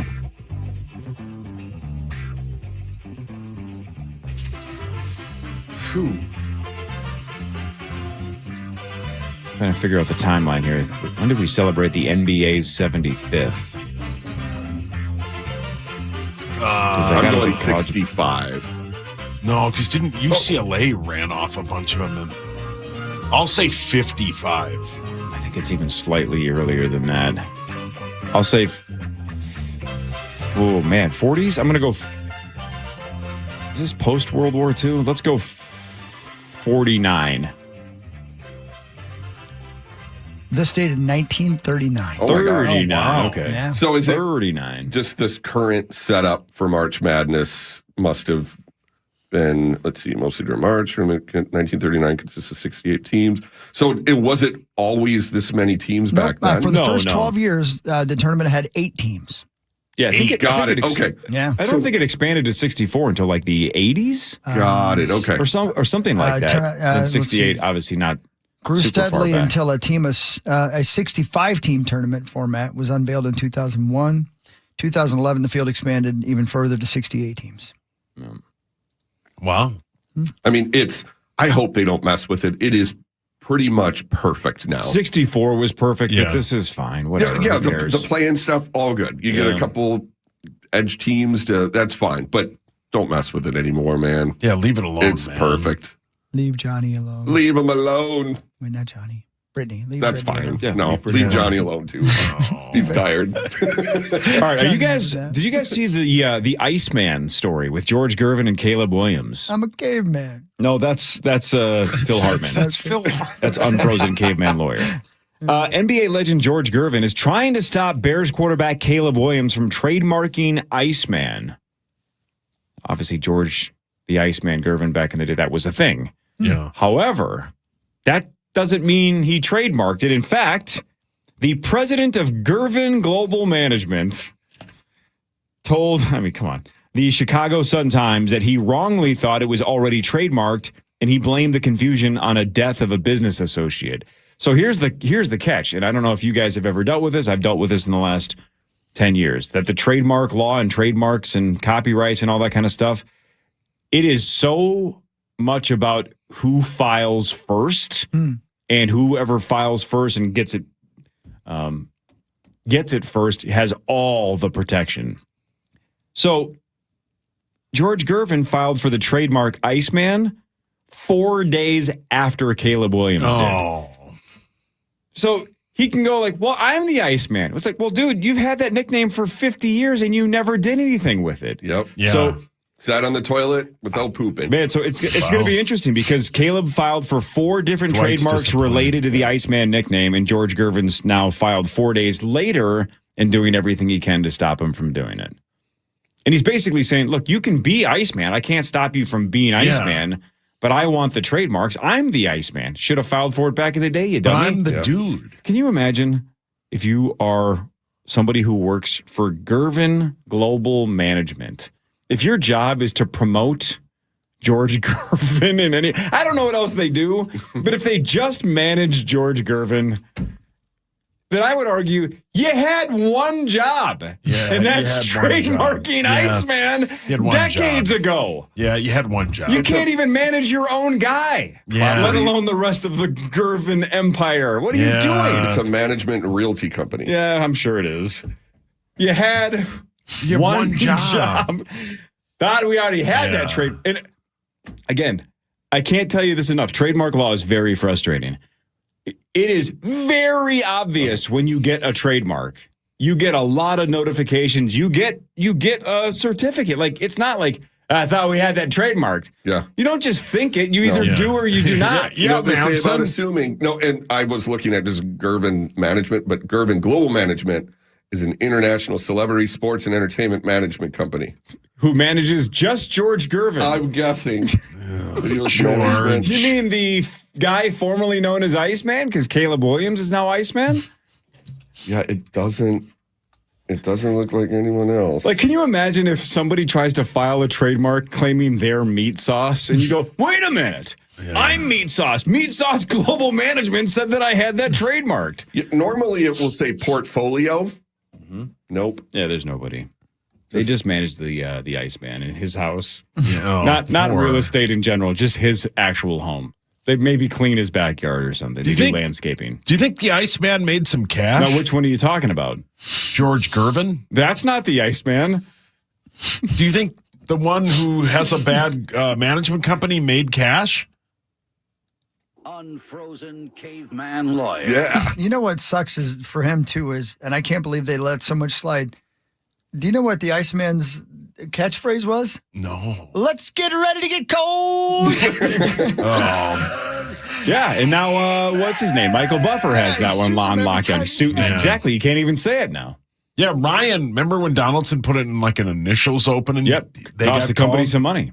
Yeah. Yep, you just sue away. Because again, once you have it, you have protection. Got it. So best of luck to George versus Caleb for the fight over the Iceman. 4 days. I would argue the real Iceman is The Marvel character? Val Kilmer. Oh, yeah. 100%. Val Kilmer's Iceman. Mm-hmm. Yeah. That's right. Rip. R.I.P. to the Iceman. Such a good movie. Wait, isn't Val? He's definitely like dead. last He's with the Lord. Yeah. Definitely dead. Yeah, he died almost a year ago. Yep. Was it really? Yeah, April 1st, 2025. Man, Heat is a fantastic movie. Willow Tombstone is Wells. awesome. You know what I saw yesterday? I'm almost positive I'm right about this. I think I'm right. It was 2 years ago yesterday that ship hit that bridge in Baltimore. Yeah. 2 years ago. And seems like yesterday. And then because I saw were you watching the news story about the delays in the construction and everything? Crazy. It's never getting built. Unbelievable. Yeah. I don't know how it could take. I mean, red tape, man. Red tape. Red tape. Did you like 2 years ago though? Mm-hmm. Hawk? Did you like Val Kilmer in Batman Forever? I liked it a lot. Yeah. I mean, he wasn't the worst Batman of all time. No. Who is? I mean, Ben Affleck's really bad. George Clooney wasn't good. I mean, Kilmer was just average, but he wasn't terrible. You know that movie was terrible, but he wasn't. I think the worst casting, if I'm being honest too, and you know I'm a big fan of this guy, but Paul Rubens was the worst Batman. He was Batman? He was, yeah. What was the Batman movie called? Let's go to the Ho Show. Oh my God. The special was parachuting out of a building using just his sack. It was gardening. It was gardening. Yeah. Trying to do the flying squirrel. Poison Ivy was the villain in that one. I thought Paul Giamatti did a good job as Joker, though. Yeah, that was not bad. Not bad. Maybe worst Batman of all time was Kyle Murphy. Yeah. Yeah, he was bad. Yep. The news is next. This is the Power Trip Morning Show. Again, don't forget, Creasel here for one more segment. Marnie will be here in like 20 minutes. Adam Thielen. I keep wanting to say Vikings wide receiver Adam Thielen, but now, hey, man, it's former Vikings wide receiver Adam Thielen. We'll talk about his retirement with him and play initials with him at 8:15. This is the Power Trip Morning Show on the Fan. From the 1-800-ASK-GARY Traffic Center.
Appreciate it very much.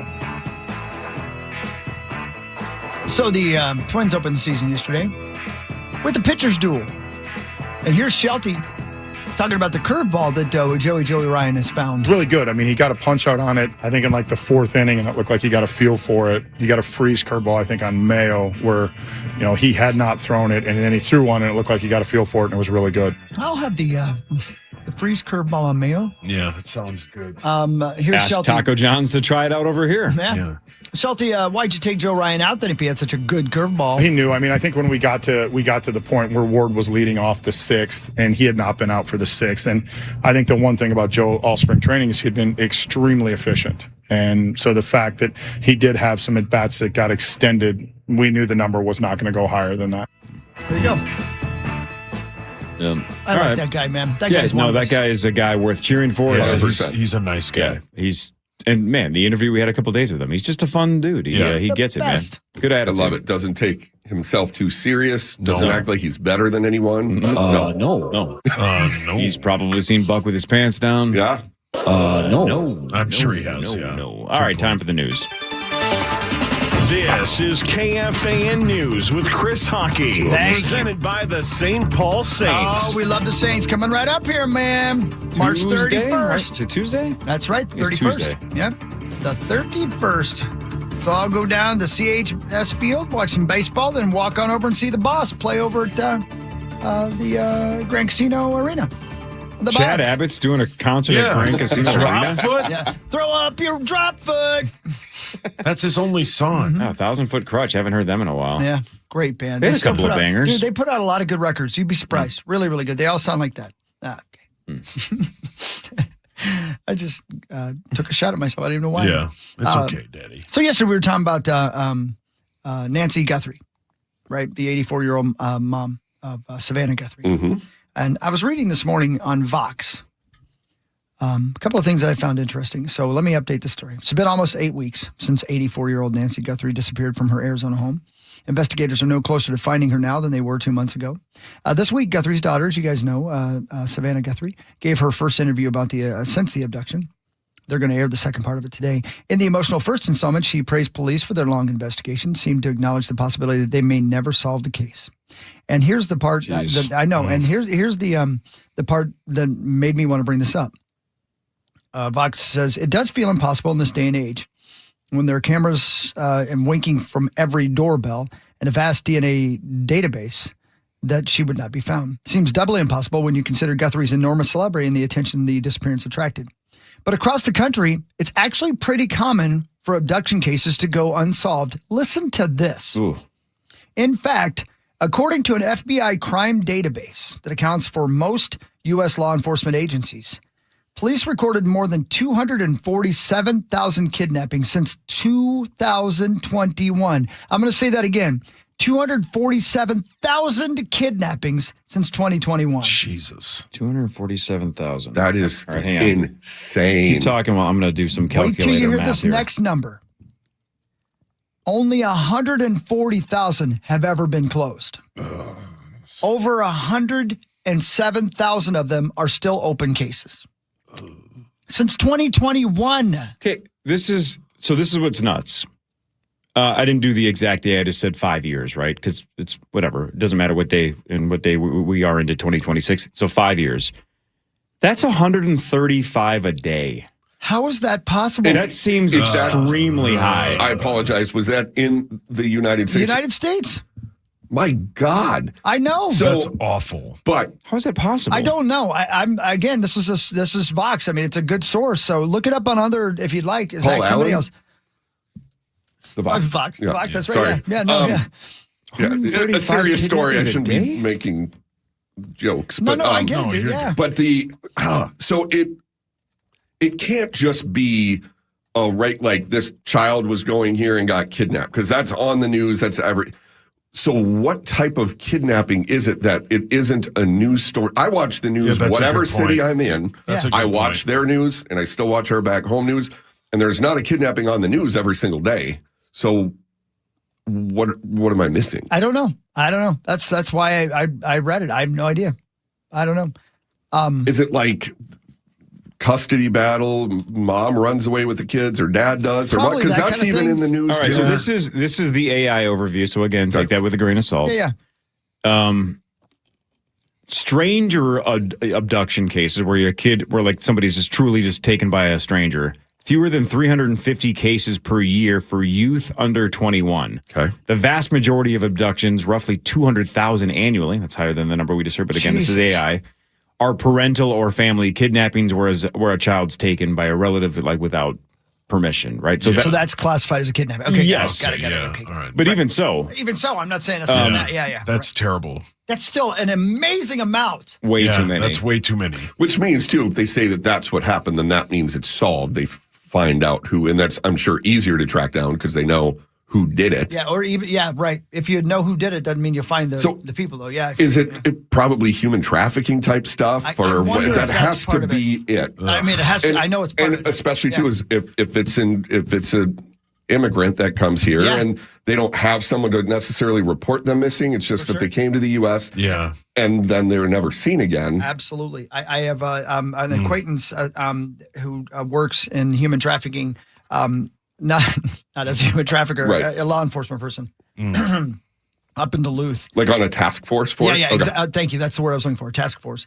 And she was telling me that especially in northern Minnesota and on a lot of reservations, they have a terrible time with human trafficking. A terrible time with human trafficking. Interesting. Yeah. So terrible, sad, and but those numbers blew my mind. That is the most mind-blowing stat I've ever heard. Even if it is a parent, like you said, how do you not hear about them all the time, every day then? Yeah. Why is there not an Amber Alert every 15 minutes? Right. Correct. Yeah. Because we know when we get those, obviously, everyone's phone goes off. And man, I'm telling you, I become a bloodhound. Don't you guys? Like every car I see, I'm looking, I'm like, what's going on? I have a 45-minute to and from commute to work. I'd rather give up. I listen to you guys. So it goes. That's what I meant. But, that's what he meant. But any vehicle that color, I'm looking. Completely. Yeah. God, that number is crazy. I know. Yeah. Because Guthrie wasn't reported missing until late morning on February 1st, her abductor had a massive hours-long head start over investigators. Guthrie, by the way, also lived in a community with strict ordinances limiting exterior lighting, which gave the suspect the cover of pitch black darkness. Local traffic and intersection cameras also do not actually record footage. What's the point? Yeah. So did you guys just see to catch people speeding or I think running? it might also be just to guess, deter people thinking they may be on camera even if they're not. Did you guys see her clips of her interview with Hoda? Yeah, I couldn't. It was too sad. Very hard to watch because she's crying immediately. And so one thing I thought that was really interesting is the part that kind of went viral. And this is going to sound like the guy on Twitter, the guy or the gal is making a joke. And he kind of is, but he's also making a point while he's trying to get people to like it and laugh at the post. There was a clip of Savannah Guthrie saying that her brother, they were on the phone, and her brother at one point was like, this might be because of you, because of your fame and your money. Like this might, and she was like, do you think it could be because of me? And he said something like, yeah, I think it could be. Now here, everybody knows that's a very strong possibility because Savannah Guthrie has said that she believes that the ransom notes are legit, that they weren't hoaxes. If that's the case, then somebody did take her thinking we can get money out of Savannah Guthrie. But the post that I saw on Twitter that was semi-viral was like, her brother could have said literally anything else. Anything else. How can you remotely put that guilt on Savannah? It's not her fault that evil exists, right? Yeah, it's not like she put her mom in that spot. So that is a great point. Yeah, so she's supposed to try to not have a great career and be successful because. And of course, the brother's right. Of course, she's the reason. Her fame and money is the reason. But how could you say that? Just let Savannah figure that out on her own. And guess what? She's very smart. She's very aware that that's probably why she was targeted. And wears that burden. How do you say that? You can't. She wears that burden. Imagine that burden that she wears, knowing that that's part unfairly, of it. But 100% that's part of this. Again, unless if the ransom notes were not legit, and this was truly just a random robbery that got botched or a kidnapping for any reason that maybe they had no idea that it was Savannah Guthrie's mom. But if the ransom notes are legit, then it's very, very strong possibility. It's a very strong possibility that she was taken because of who Savannah is. Keep your mouth shut, buddy. Yeah, don't say Christmas that. would be Come on, awkward. man. And Yeah, don't say that. One of the other examples of how tragedy can rip families apart. Right. I didn't get that. Some families get closer. Some families get ripped apart.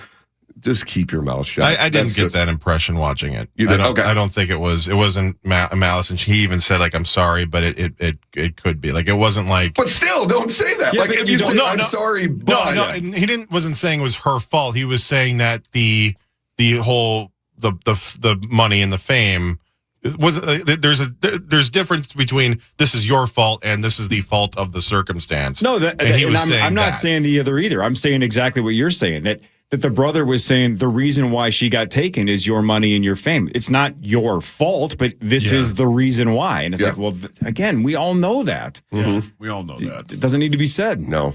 She asked him in the whole conversation. So. Some things are best left unsaid. Many companies compile best places to live style lists, but not many get as deep into the woods as this one does. In its best places to live list,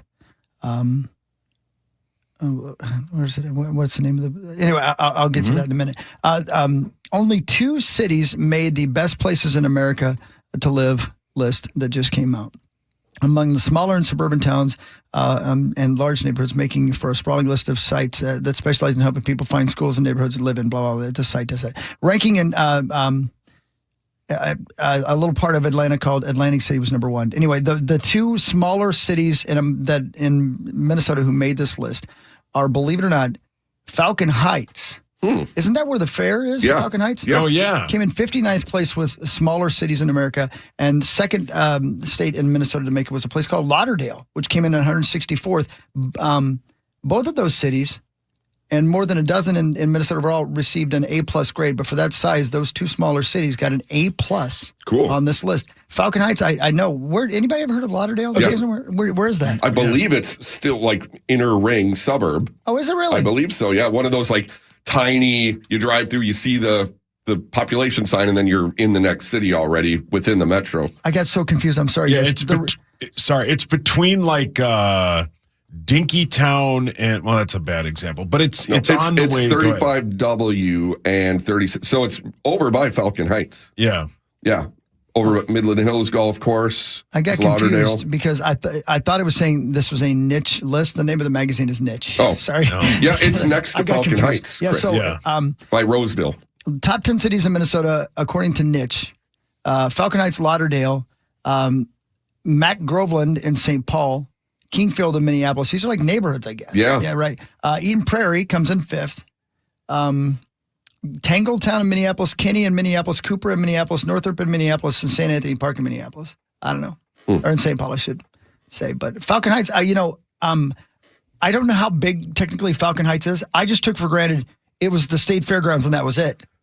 It's a bit around that. I mean, technically, I think like Como Park Zoo is in it. It looks like, but Lauderdale is literally the next. Lauderdale is 210 on 210, and where that meets with 35 Dub and 210 can be my jam on a bad traffic day. By the way, it can. 210 is a secret great little road there. No, you just gave away this. Now, more importantly, the Tri-Lambs went to Fort Lauderdale in Revenge of the Nerds Part 2. Where'd they Nerds stay? in Paradise. They stayed at the Hotel Coral Essex, but some of the lights were out on the side of the building, so it read a little bit differently. Oh. And lastly, from Bring Me What the a great News. bit that was. That's a great bit. I mean, Hotel Coral Essex, and the lights are partially out. Just come on, who wrote that? Yeah, I've seen that movie so many times. Somebody who's brilliant. A professor at Gustavus Adolphus. Do you say Gustavus or Gustavus? No, Gustavus. That's what I thought. Okay. You can say it both ways. Okay, thank you. Potato. It's Kyle Murphy. A professor at Gustavus Adolphus College is facing multiple charges after allegedly stealing more than $1,000 of ammunition and gun parts for an AR-15 rifle. All right, hang on. Let's hear him out. Jesus. Aaron Lee Banks, 52 of St. Peter, was charged with theft and possession of burglary tools following a reported incident at Shields at the Eden Prairie Center on March 14th. Stole it from there? Yeah. Wow. Yeah, he was conditionally released from custody on March 17th. I'm not sure why. Right. Yeah. Let's just keep him Let's locked talk up to for him a for a minute. bit. Social media profile state Banks teaches health and physical education at Gustavus.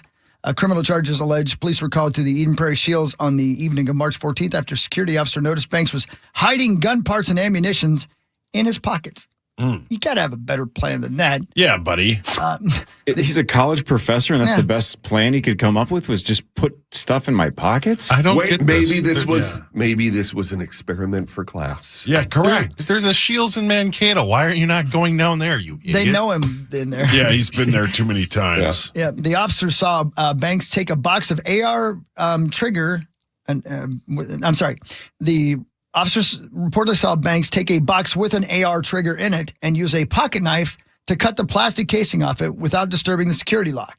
He later pocketed the trigger along with an AR charging handle and ammunition. Banks then tried leaving the store without paying for any of the items and was eventually arrested. The store security guard claims Banks had stolen from the retailer several times in the weeks prior. So they had him on video the 25th of February, March 2nd, March 5th, March 7th, March 9th. Jeez. What was this guy planning? And let's just let him out. It's fine. It's so ridiculous. Yeah, I know. And if he reoffends, that judge should also be in trouble. I tell you. It's stupid. I mean, I don't know how law works. I'm sure there are things you can only do within the law, but I would think that there's reason to be concerned about this gentleman planning something. He works at a college, and he's stealing AR-15 parts over and over and over for 4 or 5 days. Yeah. So, oof. Yeah. There you go. That's the news. That's real news there. Yeah. Johnny K, do you have a website, and what does it entail? Like, what can I do on your website? Do I get to play like Wordle? As a matter of fact, I do have a website, johncreasel.com. You can go there and book me for a speaking engagement. If your company could use an extra pep in their step, a new look at life, johncreasel.com. I love you guys very much. Love I you, will buddy. see you next Friday. Have a great weekend. Go Wolves, go Wild. Let's do it. Go Twins. Well said, Steve. Not go Twins. No, go okay. Nope. Bye. Bye, dude. All right, Marnie Gellner in a second. Adam Thielen in about 40 minutes. Initials at 8:15 with $112,500 potentially up for grabs with the St. Paul Federal Credit Union initials jackpot. This is the Power Trip Morning Show on the Fan. Jefferson Lines is your number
the sidewalk, flipping off the people as they drive by.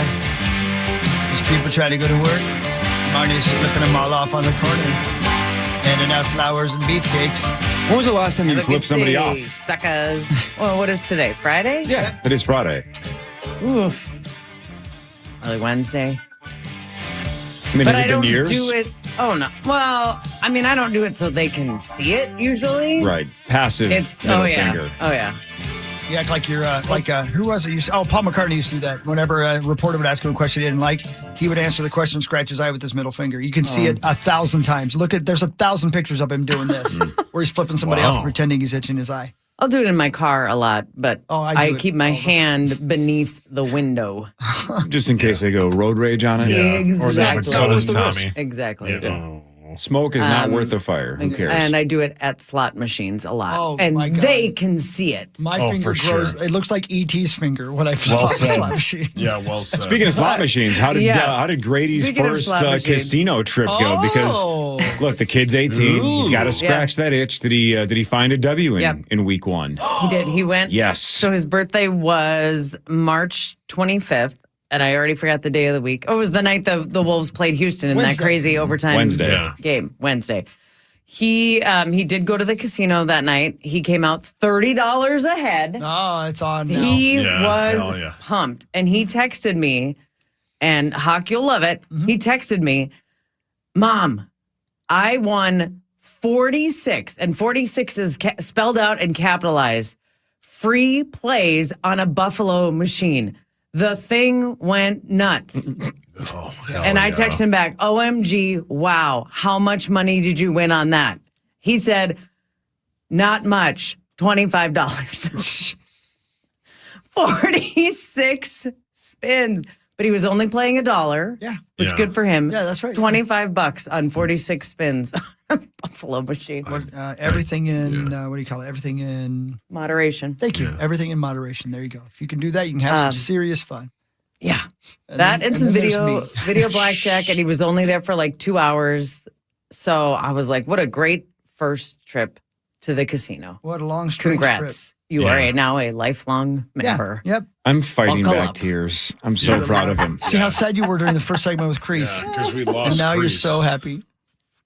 Crease decided he liked Disneyland more than Vegas. You said he now? Oh, no. Yeah, we lost him to the Diz. The mouse got him. Yeah, we lost him. He's been at That's Disney only because before. Chloe's like 6. Yeah, but that's when his point. Chloe's 18. Then he'll be. I know Exactly. he'll come back. Oh, he'll yeah. come back, but for now we've Come lost back him. around. Okay. Yeah. You got to let them go and let them find their way back, you know? You got to give him his Yeah. wings. Yeah, for Let like him the next fly. 10 years, we Free, might not hear the free. words "I love you," Yeah. but at some point You he'll gotta be believe. looking at Yep. the He'll be back. stratosphere, saying "I love you" and "I always loved you." I Yep. just didn't say And it. when he returns to the nest, our arms will be Yeah. And he wide will open. this year. We'll get him back. Someday yeah. he'll walk back in here. We'll hear, if I. He ain't Yeah. walking back in anywhere. Oh, jeez. Oh, my God. Well, if he's going to leave us, it's got to hurt. Yeah, well said. And you know he's Well listening. said. That's how he's punishing the twins right now. Yeah. That's That's how true. he's That's true. Yeah, they That's punish true. themselves. You got to make them feel it. punishing You the gotta make him twins. feel I it. did that to Lawyer Lambert last night. He's one person. No, Oh, you know what he means. gross. He likes to be kicked in the nuts. I don't know what to tell you. Adam Thielen should be here in about 30 minutes for sauce. We got some stuff to get to before that, before Yeah, man. Marnie's distant cousin walks through the doors. Let's go. Time for Family Fan is family, 5 man. on the Power Trip. The Wild beat the Panthers 3-2 on a last-second Jule Eriksson-Ek goal. The Panthers had tied at 2-2 with about a minute 13 left in the game. Your Wild are 41-20-12, and they trail 5-3. the Stars by 3 points because the Stars have lost 5 straight. Or 4 straight, excuse me. They battled Boston tomorrow at 4. Yeah, what a missed opportunity as the Dallas Stars are falling off the face of the earth. The Wild have been fumbling in the bag the last month, right? Maybe not the last month, but the last 10 games. A lot of wins left on the table, and now you look at the standings and go, man, if we just played average, we'd be in second. Yep. I Just think average. they're both losing for the same reasons.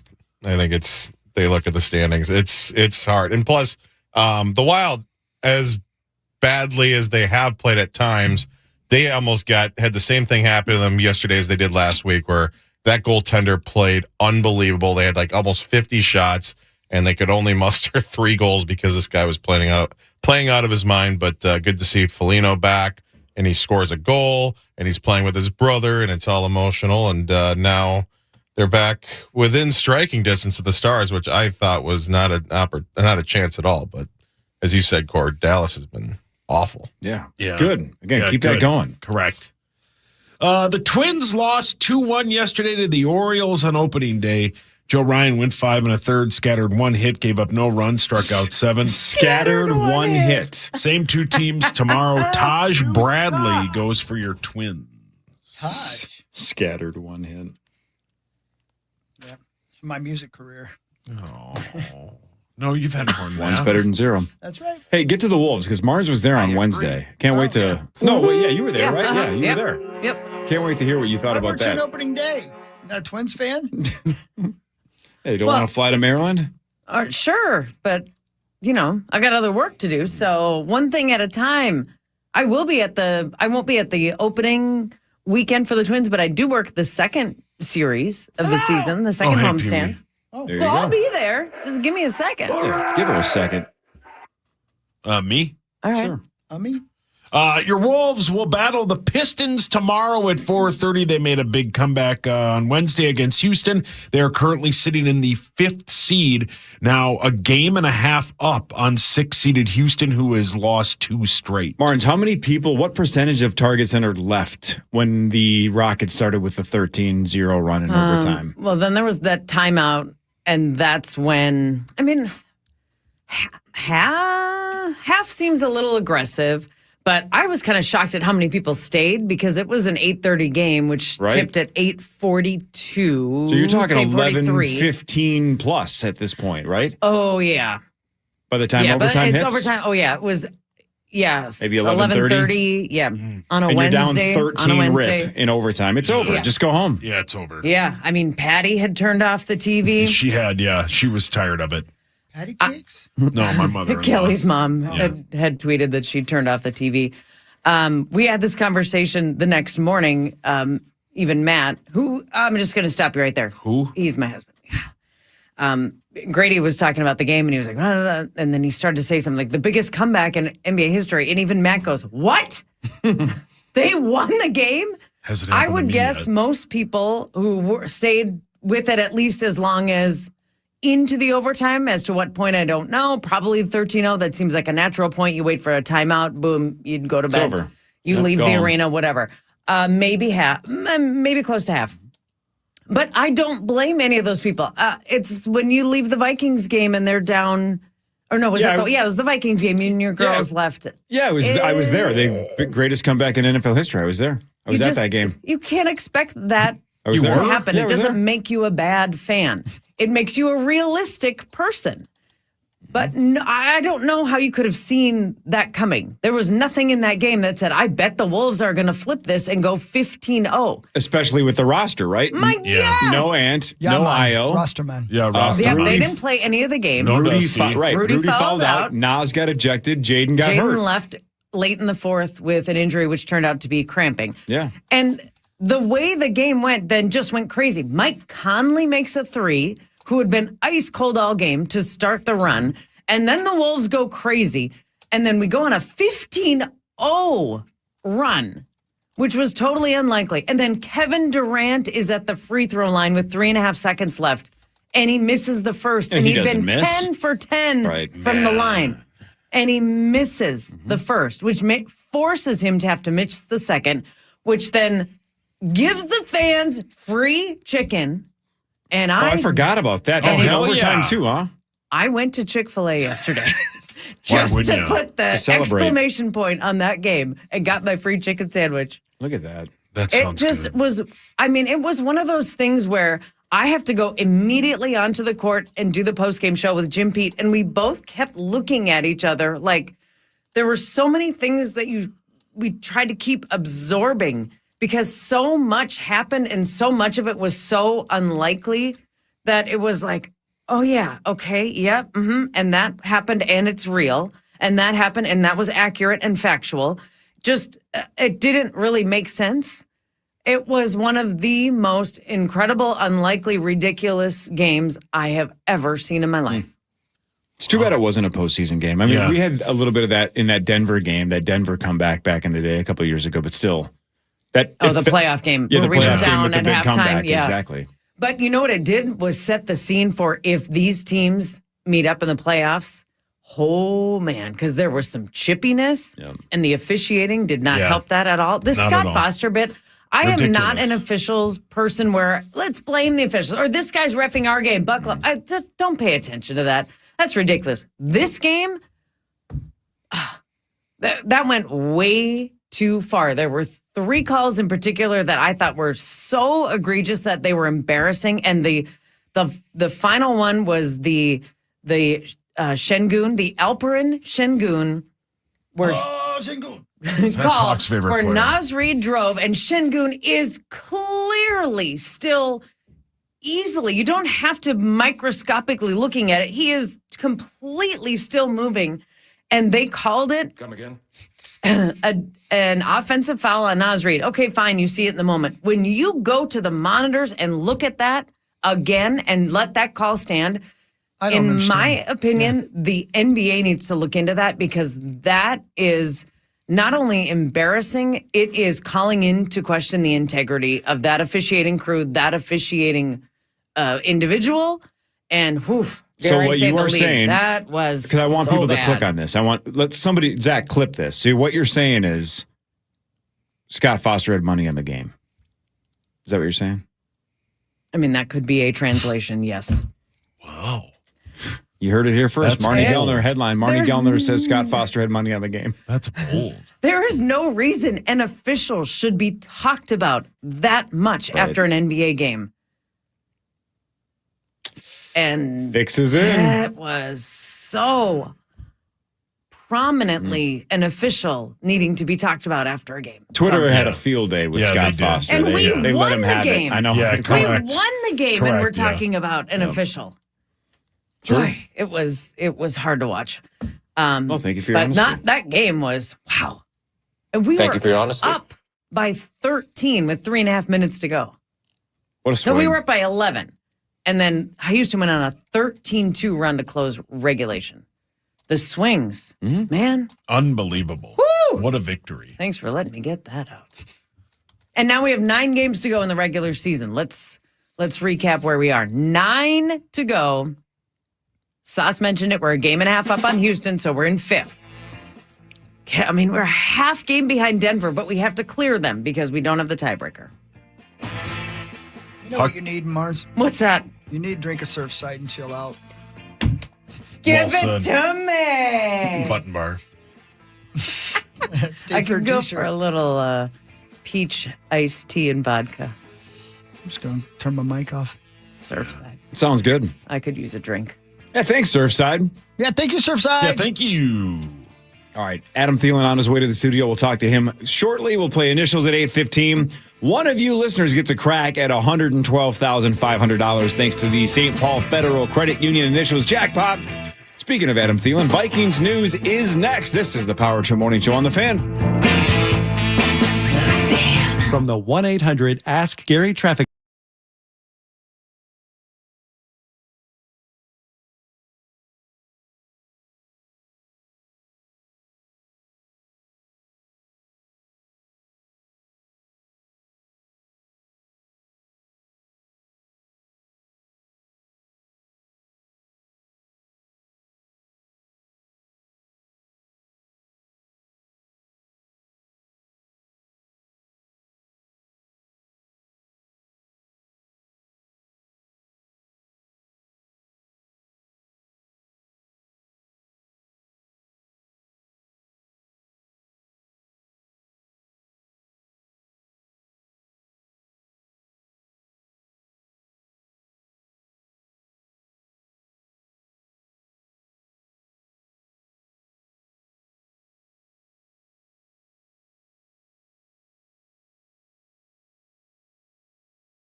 Join the Muss and Miller Lite at Jimmy's in Vadnais Heights next Thursday from 5 to 7. Stop by for drink specials, games, and to register for your final chance to win a spot in the Vikings Foundation Golf Tournament. Get the full details now at KFAN.com, keyword golf. Thank you. Yeah, do that, man. Cold out there today, but going to be a great weekend, right? So we're good. Should be good. We got Adam Thielen coming in momentarily. He'll retire as a Viking and be one of us forever now. As if he wasn't already going to be. He's doing a podcast with Tackle Terry Tuma. Is that right? Yeah. Presented by Redco, your truck accessories pro. Yeah. Feeling outdoors. The problem is... really? Adam doesn't get the whole Tackle Terry Tuma thing. So every time he sees him, he tackles him. He tackles him. Yeah. Oh. How does Abbott tackle with his drop foot? And his bad back? I don't know. Very poorly. Yeah. I would Just guess like in high school. I would guess Thielen would just want to do tee to green with Common because then he could just go golf for free afterwards. My guess is he probably golfs for free anyway. I don't think anybody's charging Adam Thielen green fees. I would hope Not around here. No, not around here. Maybe if he goes out of the state, maybe. Adam Thielen Green? Is that his full name? Maybe. Get married? Like, does he just walk into any bar in Detroit Lakes and just go, like, this is clearly on the house. My jersey's on the wall. Like, I'm not paying for this. Yeah, I'll have an old fashioned and it's free. Yeah. and I'll have a beer. Oh, okay. Oh, man. Must be rough. Do you have that in Minnetonka or not so much? No. Nobody there likes me. Do you have that in whatever the hell state you're from? The Dakotas? One of those Dakotas? Are you from Hell State? Seriously? Hell State. What about you, Hawk? No, she's not from Wisconsin. Oh. Why not? Why not from Minot? When you go back to that town where you and Jim Jones grew up. Yeah. You love bringing that up. The only thing I can be sure of is that I can find somebody to fight if I want to. Because they've definitely slept with your women. They hold a grudge. I have 0 Vikings notes. Does anybody else have I have nothing? a bit for you. What do you got? I don't know if it's going to be good or bad. And I thought of it the other day, and I should have put prep into it. I didn't. So this might fail miserably. So you meat sauced it. Right. That's right. But we're going to play a little game of Who Said It? Quarterback edition. We have 3 quarterbacks on this squad right now. Let's see if you guys can identify which of them said these statements that I have. Kyle Murphy. Yeah, well said. Can you name the 3 quarterbacks meat sauce? That they have? Is that question 1? It gets harder. I'm going to be good at this game. Yes, same. Meat sauce, can you name sauce. Yeah, J.J. McCarthy, Carson Wentz, and Kyle Murphy. Nailed it. Great. Which of these 3 said it? Was it Kyler, J.J. Mack, or Carson? You ready for number 1? Yeah. Doesn't sound like you are. Are you talking just to me or is this everybody? Everybody, but I'm stalling because I'm trying to put up the thing that I have. Okay, here we go. Quote number 1. Who said it? Who said it? Great bid. Energy is contagious. I try to bring positivity wherever I go. Was that Carson Wentz? Was that J.J. McCarthy? Or was that Kyle Murray? That sounds like something 9 would say. That sounds like something Carson would say. I'm going to need you all to guess and give me a final answer. Carson. So you say meat sauce. That was Carson. I'll take Kyler. Well, then one of us is going to be right because I'm going McCarthy. The right answer is 9. Yeah, it was 9. Energy is contagious. Of course, that's 9. I try to bring positivity wherever we go. He's all about aura and meditation and energy. And he's all about what? Aura. Oh. What did you think I said? Oral? Yeah, that's I right. wonder I mean, exactly. my guess is he thumbs up for that, too. Calm down, Zach. We have a fire in the head. You know, I was going to let Zach play too, but you know he'd choose JJ for every time. Ain't going to matter. All right, here we go. That's number 1. Number 2. Who said it? Minnesota Viking quarterback edition. Adversity reveals who you really are. That could be any of the 3 based on the They've all line. been through it. I'll say Kyler. Marnie? I'll take Carter Wentz. That's who I think it is, too, because of the adversity that he had specifically last year. Obviously, Murray's had adversity. Yep, anniversaries. Anniversaries the last couple of years. I think it's Carson based on last season's injuries.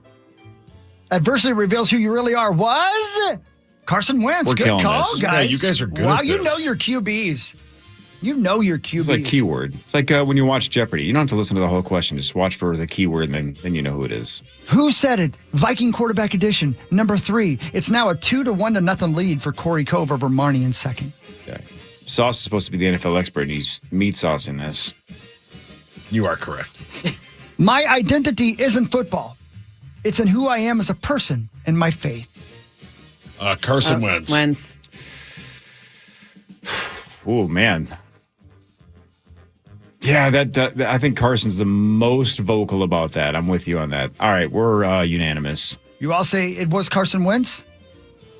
My identity isn't football. It's in who I am as a person and my faith. That was? Damn, you know your quarterbacks. That's Carson Wentz. Yeah. Wow. Okay. Corey, Sauce, and Marnie all get a point. Next up. I'm not trying to be anybody else. I just want to be the best version of me. J.J. McCarthy, Kyler Murray, Carson Wentz, or any other quarterback that's ever spoken. Yeah, no kidding. Yeah, all the above. I'm not trying to be anybody else. I just want to be the best version of me. I'll take Kyler. Yep, a Kyler Murray for me. It's got to be Kyle Murphy. Yeah, it's got to be Kyler. I'll say Kyler Murray. Side note, by the way, Zacho, could you go grab Thielen? He just pulled up with our guy Sam. Oh, Sammy's here too? Oh, Sam's here? Okay. Mm-hmm. It was? I'm not trying to be anybody else. I just want to be the best version of me. Kyler Murray, you guys know your quarterback. Well, yeah, this is a sports station. Yeah. Can't you tell? What was it, honestly, Marnie, for you? What gave that away that was Kyler for you? Because JJ has famously talked about being 9. And so I was like, well, and Carson, I just don't feel like would be even asked a question that would give that answer. And my guess is when a quarterback shows up, my guess is he was being asked about, like, what are you going to have to change to fit into this system? Or what would you have changed in Arizona? He's like, I'm just going to be me. Yeah. My guess is it was something in that realm, which is very cliche, but we got lucky. We're killing this. I guess Kyler because we hadn't heard from him yet. Oh, okay. 4-3-2. Corey with the lead. Smart. Our next quarterback quote. Who said it? Viking quarterback edition. I'm always chasing growth, not perfection. Oh. I'm always chasing growth. Well, I mean, Kyler's very not short. Perfection. Oh, man. You're lucky Sam's in the elevator. I'm going to go with Kyle Mursty on that one as well. Yeah, Mursty. What was it again? I wasn't listening. I'm always chasing growth, not perfection. I'll go McCarthy. Yeah, I think you guys, it's one of the two, right? It's the least likely is Wentz. I'm going to say this is Kyle Murphy. It was, I'm always chasing growth, not perfection. J.J. McCarthy. 50-50. Good one, Sauce. Thanks, Daddy. Gets that one right. Next quote is this.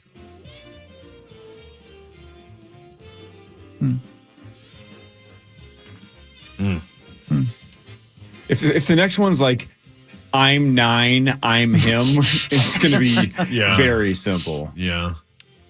Pressure is a privilege. It means people expect something from you. Which of the 3 Vikings quarterbacks said, pressure is a privilege? It means people expect something from you. I think we're 50-50 again here. Yeah, it's Kyle or JJ. Yeah, I'll take TJ McCarthy. Brilliant. I'm going the other way. I'm going to say this is Kyle Murphy. Same. I'm going to say Kyler as well. Kyle, excuse me. Pressure is a privilege. It means people expect something from you. Was said at his opening press conference as a Viking. That was Kyler Murray. Well said. Well done. Thank you. Yep. So now Marty's fallen behind. Loser. Don't talk about my... He blogs about it. No, that's You're going to compliment. That's Rosie. That's fine. That's Rosie, yeah. Rosie Last did one. a podcast on it. It's possible for you to tie it up with this last one, Meat Sauce. If not, Corey's going to win this thing. Hey, hang on. Wait. Let's do this last one with Adam. Have Adam sit down and jump in. What up, Adam? What up, dude? I got to talk to him about my story about his retirement party, too. No, I can't wait. Adam, we're doing, Chris is giving us quotes. You have to tell us whether it's Murray, Wentz, or McCarthy. Who said this? It's who said it, quarterback. See if you can figure out who said this. Go ahead. Wait. Hold up. Who are the names? So Murray, Wentz, McCarthy. Oh, okay. The 3 quarterbacks. Yeah. The 3-headed monster. We're killing this game. You ready? That's a different thing, Hawk. Here we go. Who said it of those three quarterbacks? I've always believed if you're confident in yourself, you don't need validation from anyone else. JJ. JJ, okay. Anybody That else? was quick. I'll say McCarthy as well. Marnie? Yeah, that's yes, JJ McCarthy. It's unanimous. We're all Adam answered so quickly. We're all falling for the quick answer. All right, it's unanimous. We're going with JJ. I've always believed if you're confident in yourself, you don't need validation from anyone else. Was Kyler Murray? All right, that's Murray. Oh, It's Kyle Murphy. We all fell for it. oh. Sounded exactly like something JJ would say. Yeah. Not a bad way. Yeah. No. I don't think I've used this. I should have marked them off. I don't know if I've used this one already. So tell me if this sounds familiar. My memory's terrible. Adam, since you've met me, I've gotten old. Okay? That's what happened. Last one. Here we go. When you trust the process and stay present, everything else takes care of itself. When you trust the process and stay present, everything else takes care of itself. Who said it? McCarthy. I'm going to go in the middle. I'm going to say Wentz. It feels like Carson. When you trust the process. I mean, it's cliche. It could be any of Yeah, the three for sure. for But sure. I'm just going off a gut and saying Carson. Feels like something that someone would have asked JJ because someone was frustrated with not seeing results fast enough. And so he said, well, you got to trust the process. So I'm going to go JJ McCarthy. Adam. JJ. The game ends in a tie. It was JJ McCarthy. wow, good one. Meat Sauce comes back. Hell and yeah. ends the game. He knows Tied sports, 5-5. Well done. Those He are your knows three sports. quarterbacks. Hi, Adam Thielen. Hey. How are you, man? Good to see you guys. Good to have you It's been a back, while, man. I know. Been a I while. know. And I probably stink, so sorry, Marnie. Just worked out great. or what? I just got done playing basketball. Well, obviously That's it my runs in the family. retirement thing is just Tuesday and Friday mornings, 6 a.m. Damn, 6 a.m. ball? Yeah, and I had to cut it short for you guys, so. Oh, man, That's kind of you. Yeah. Who do you play against? Some elementary school kids? Yes. You just dunk on them. Exactly. Yeah, they're 8-foot hoops.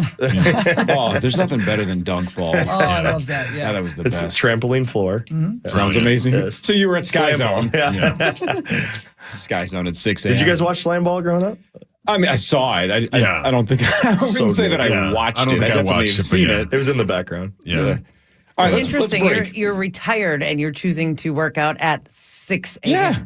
It's the best. I love it. Wow. Man. I get to actually do the things I want to do when I work out now. Yeah, right. So it's like I was excited to be able to play basketball again. That's cool. Yeah. Love it. I don't have All to right. like go and train and do all And that. worry about twisting your ankle or anything like that, right? I mean, Yeah. yeah. That If it makes happens, sense. it happens. Yeah, right. All right, speaking of retirement, we got a lot of questions about that for Adam Thielen after this. We'll play initials in like 20 minutes. This is the Power Trip Morning Show on The Fan.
Welcome back.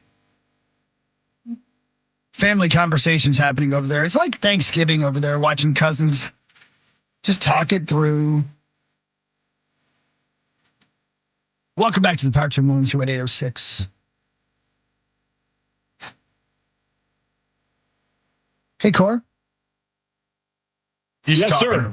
I know your kiddo's older now, but I think you might have talked about this before. Maybe I'm wrong about it. But have you guys ever taken your kids to the Ninja Gym, the Ninja Warriors Gym in Maple Grove? No. So Brooklyn Park gave the green light for a new American Ninja Warrior style gym to open in Brooklyn Park. 24,500 square foot Ninjas United facility will be located over by the Fleet Farm, right?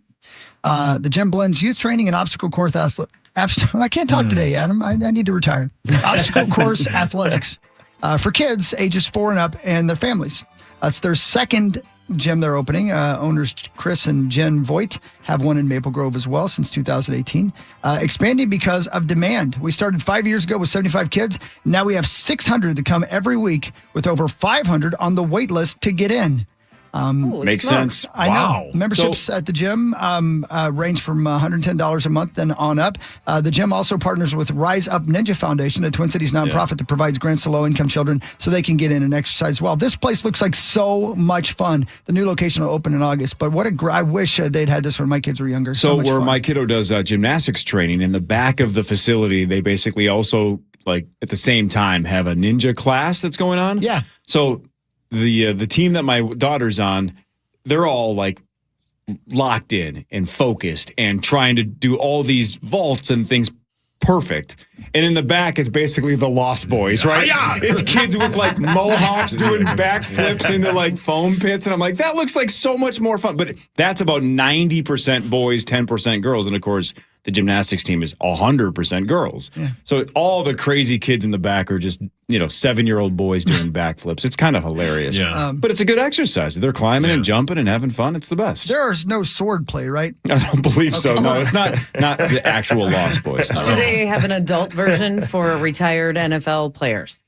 Yeah, it's called Las Vegas. You just go to Las Vegas and do whatever you want there. You just I do have an insanely crazy 7-year-old boy, so that the people you're talking about is probably one of my kids. So. That's your life? Yeah. What sports are they in? Yeah, so we're in flag. I'm coaching flag football right now. So first game was last Friday, and I was the offensive coordinator, which was very interesting, but so much fun. And I probably was way too intense, as my wife told me as I was walking off the field. But yeah, it's a lot of fun. So doing flag football, they just finished up basketball, and then now baseball. Wow. Adam Thielen, the coach. We're seeing the future, aren't we? We are. I love it. Yeah. Has it sunk in though yet? Like, now that you're kind of, like you said, you're playing basketball at 6 a.m., you're doing this coaching. Like, is it already sinking in, or is next fall when week 1 hits and you're not out there going to be like the moment where it maybe truly sinks in? Yeah, I think it's been really easy so far. But I think that's when it's going to get difficult, right? Like when I'm not out there competing, I'm not doing the things that I love, right? Like I didn't necessarily love to train. I knew it was necessary. I knew it was super helpful and would help me in my career, but like I didn't necessarily love, spending 2-3 hours in the gym every day, and all the recovery and all that goes with that. So yeah, I think that part's going to be difficult, and is where it's really going to sink in. You've known for some time that your career would end, whether or not you knew when it would end, but you've known for some time. So you must in your head have some idea of what, like, this is what I want to do when I'm retired. But then to have it be real and know you have these 35 things you want to do, how do you sort of work up a schedule of like, oh, now it's here. What am I supposed to do every day? What's my new normal routine? When you have all these things you've been waiting to do and put on the back burner until now. Yeah, I've made myself way too busy so far. Just because, again, like you said, I'm trying to like figure out what that looks like, because there is so many things I'm excited about, and there's so many things that are coming my way since I kind of retired, and so yeah, just trying to figure out where that focus is. Obviously, my family, and with the youth sports and all that, that's a big part of it. But my kids are in school, all 3 right now, so I have a lot of time throughout the days to kind of figure out what else I want to get involved in. What I've found out is, as I first retired, or like season ended, it was like I was kind of searching what's out there, when I realized there's a lot already at my feet. We have our sports performance gyms, ETS, almost 80 locations. And so I'll get more involved with that. Obviously, the Thielen Foundation, we got a lot of stuff going on there that now I can actually put more time into, and I can be more hands-on, which I'm super excited about. And then, and then kind of just everything around what my kids are doing and stuff that I've become passionate about with youth sports. I'll probably dig a lot of my time into that as well. What are you glad you don't have to do anymore? Oh, well, yeah, I mean, train. Just all the recovery and just all the little things. I think, when I was on the shows and during the season on Friday mornings, I was getting massages at 6 a.m. And you guys would give me a hard time. Oh, he's just getting this nice massage. And it's like, no, I hated those massages because it's just different when it's like for your sport and it's like recovery. And like, it's not like you just go in there and relax. Like it's all like, my ankle sore or my hamstring is sore and like they're getting into it. And it's like that stuff is necessary, but it's not fun. Now game days, like I could do that forever. Right. Like, but I'm definitely not going to miss training camp. I'm not going to miss OTAs. Yeah. But it'll be fun because now I get to go around and watch those things and then leave and go home. What's your favorite on-field moment of your career? Yeah, that's a great question. I would probably say just the miracle, just because of it was crazy and the energy, and then you get in the locker room and the excitement, and obviously playoff games are just a different level. So you win like that. So I would say that was the coolest moment on the field. You had a catch in that game that because of how it ended, a lot of people forget about. That one catch you made over the shoulder was outstanding to keep the game going. Yeah, there was that game was so crazy, and people really only think about the last play. Yeah, but there was so many amazing plays that led up to that, and why I think that game is just incredible. And it's been on NFL Network a few times, and been able to kind of watch it a little bit with my boys, and they love watching highlights and stuff. So they've watched a bunch of those highlights. But yeah, there was a lot of plays that even I forget in that game that were huge plays. I think there was a fourth down that they made a huge play. It was like 4th and 12 or 15 or something, and they converted. So there was just a lot of plays in that game that could have changed the landscape of that game. Yeah. So give me the quick glimpse into your time with Pittsburgh, because that's freaking Tomlin and Aaron Rodgers. Those are like two legends, and you walked right in there, right into a playoff chase. So what was that handful of weeks like? Yeah, it was wild because there was a lot of reasons why that was wild. Not necessarily what I wanted to happen, but it was an opportunity, and it was unbelievable. Like you said, to be the end of Tomlin's career, and just to kind of get a little glimpse of why he was so great. His team meetings, his just presence in that locker room and practice was unbelievable. And I instantly realized why they've always had success. And then just to get a little glimpse of Rodgers in football. I've known him for a long time. I played a lot of golf, but it's a lot different than playing with him. It was wild. He has an entire offense outside of the offense that basically is all hand signals, that it wasn't necessarily difficult to learn the playbook, but learning that was extremely challenging and took so much time and effort. And basically I got there on Wednesday morning at like 6 a.m. and then played on Sunday. And like I'm asking him questions like leading up to the game, and he wanted no business to talk to me at that time, probably. But I'm like, hey, man, like, I need to get on the same page, because I also know, Aaron, if you mess up something, you're probably not ever touching the field again. So I wasn't willing to take that risk. But, the hours and time that I put in to try to figure out, what he does. But it also was really cool. Things that I'm so glad I learned and that I would love to share with guys in the future, just because there's things that he did preparation wise. Again, it's like what I said about Tomlin. Like you get a glimpse of why these guys are so great and have been so great as for so long. Is he talented? Yes. But like, you don't just get by it and play that long and have that much success just by talent. His preparation was unbelievable, and he did it every day. Like his work ethic was way beyond what I thought. And just like his intensity in practice, like he treated practices 2-minute drill. Like it was like the Super Bowl. So that was cool to see. Not to jump around, but we only have a certain amount of time with you today, and hopefully we can do a longer version of this at some point. But Maybe we'll come to the basketball court and play a little basketball with you for just. Last time you did that, you tore your ACL. So why not do it again? Right. Well, I'm retired. It doesn't matter anymore. You are. I'm not asking this because of Mankato and for you making it not being drafted. All I'm asking you just because you're a human being and we've seen you in pictures as a little boy. And we know about your growing up and such like that.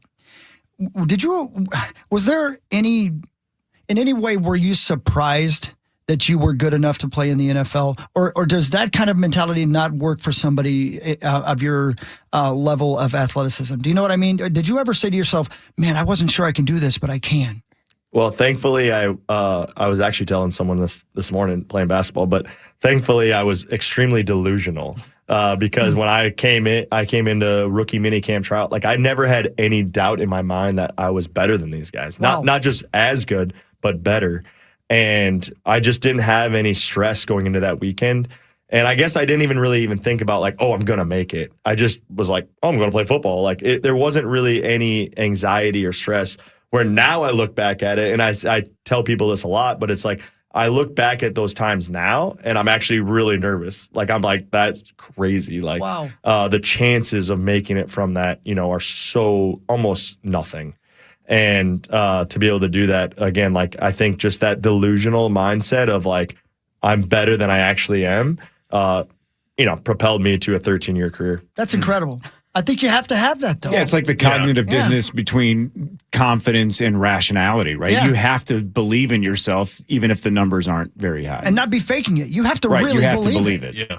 Yeah, and at the end of the day, like I had backup play. Like I had job interviews and like it wasn't like I was like, oh, like I'm putting all my eggs in this basket. Like it's 100% for sure going to happen. But it was more so like when I was going into it, when I was on the field, like I wasn't thinking like, oh man, like I don't know if I'm good enough. Like I never ever thought about my entire career and even to the end of my career, and probably was a little bit of, the detriment at times. But it's like even at the end of my career, it's like I thought I was just as good as I've ever been, if not better. Like there was times going into the last 2 seasons where I'm like, man, like I can do the things I did 5-10 years ago. And whether people believed it or not, but that's just the mindset I had. And it was like someone asked in the press conference, like, what does it take? Like, what is that mindset? And it's like, or what would you say attribute to like, your advantage or like that separated you from other people that were in those positions? And it was like just mindset. Like you have that mindset to not be turned away. Like I'm gonna make this happen, whatever it takes, and however long it takes, I'm gonna make it happen. And that was kind of the mindset. Continuing down that road for a second, if you don't mind, guys. One time, Parrish told us that there was a distinct moment where he knew that he was no longer young Mark Parrish. And he realized, things are changing. I got to figure something out. Did you have any of those moments? Well, I felt it in the way that the coaches looked at me and the management looked at me. I think when I went into year 10, it might have been after year 10 where I was like, oh, like they don't look at me as the same player, whether I believed it or maybe proved it or whatever. I think there's just like this age and years that you kind of hit, and it's like, all right, like we got to figure out a new role for him. And they don't necessarily look at like what you're actually able to do. I've always been like a prove it guy, and I didn't really ever want to be like, hey, like look at what I can do. It's like I just want to go prove it and show you that. And nowadays with data and all the stuff that we have to wear, I felt like I was proving that like my speed didn't go down because I actually was running faster than I've ever ran in my career. There was, a time in OTAs in Carolina this year that I hit a speed that was compared to in 2016 as my top speed. So there was like a little bit of that, but again, like I think there's a time in your career that they just look at you differently no matter what. So that was really hard for me to take in. But that sounds terrible. But like a parent, like I'm disappointing you. Like a girlfriend who doesn't love you anymore. I should have been better about handling that, but I wasn't as a competitor. You're like, no, like I can still do it, and I'm going to go prove it. But yeah, there definitely was that time in my career that I felt that. All right. Most importantly, How many rounds of golf do you think you play a year as a professional player? And then what will that number be this year without a training camp and without a season? Yes, I love this Let's question. talk golf. Yes, now we're talking. Good question. Get Sauce back in the mix, too, because he's definitely going to ask you to golf by the end of this segment. What? Well, we've been talking about playing golf together for, 10 years? 10 years. Yeah. So you're always and invited. we have not played golf yet. No, I think you gave me a fake number a few times. But there's never been a formal, hey, I got a tee time at 10 a.m. Let's go play. And I'm available a lot.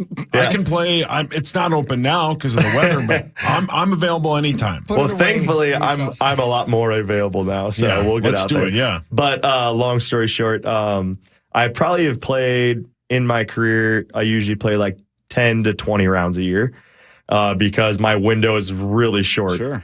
And now I'm hoping to hit 50. So I'm going to play in the fall a lot. Basically, when I drop my kids off at school, I have a window in the fall, obviously when they go back to school in August. I have that window of 6-7 hours, whatever it is. And I will be playing pretty much every day. Yeah. Have you played Augusta? Yes. Wow. I played it a week and a half ago. Good for you. A week and a half ago. Good for you. What'd you shoot? Well, that's good for you. Do you want my real score? Of course. Or what? Okay, so I very go play with the boys golf round where you pick everything up. Yeah. If you hit it in the trees, you just drop. And I shot 78 doing that. But if it was a real round, it probably would have been 85. Because I hit it in the trees a couple times and made a drop and ended up making a bogey, where that probably would have been a triple. Got it. Good for you, man. But no, again, don't forget. I will say that my only thing I'm going to hang on to in that round was I birdied 12, which was really cool, and got it all on video, which is extremely rare. Yeah. And then I eagled 15. So that legitimately eagled 15. I legitimately eagled. I smoked my drive, best drive of the day, and kind of hit the speed slope. So then I had very little in and hit a decent shot, but I short-sided myself in the bunker and holed out. Oh, sick. So that was pretty cool. That's sick. So that was pretty cool. man. So I literally, after that, I was in that we started on the back nine. And after that, I was I can just go home now. Yeah. I don't Mission even want to accomplished. finish. Yeah, that was fun. Now, don't forget, before you accept this formal invitation, that Sauce does not keep track of his own score. He does not keep score. He just plays. Interesting. It's more fun a great way to golf. So do we have a handicap? It's my golf game. Yes. Short arms. Multiple handicaps. We were all jumping in with as many things. It's too easy. All right, Adam Thielen plays initials game 621 after this, and one of you has a shot at $112,500. Up next, it's the initials game.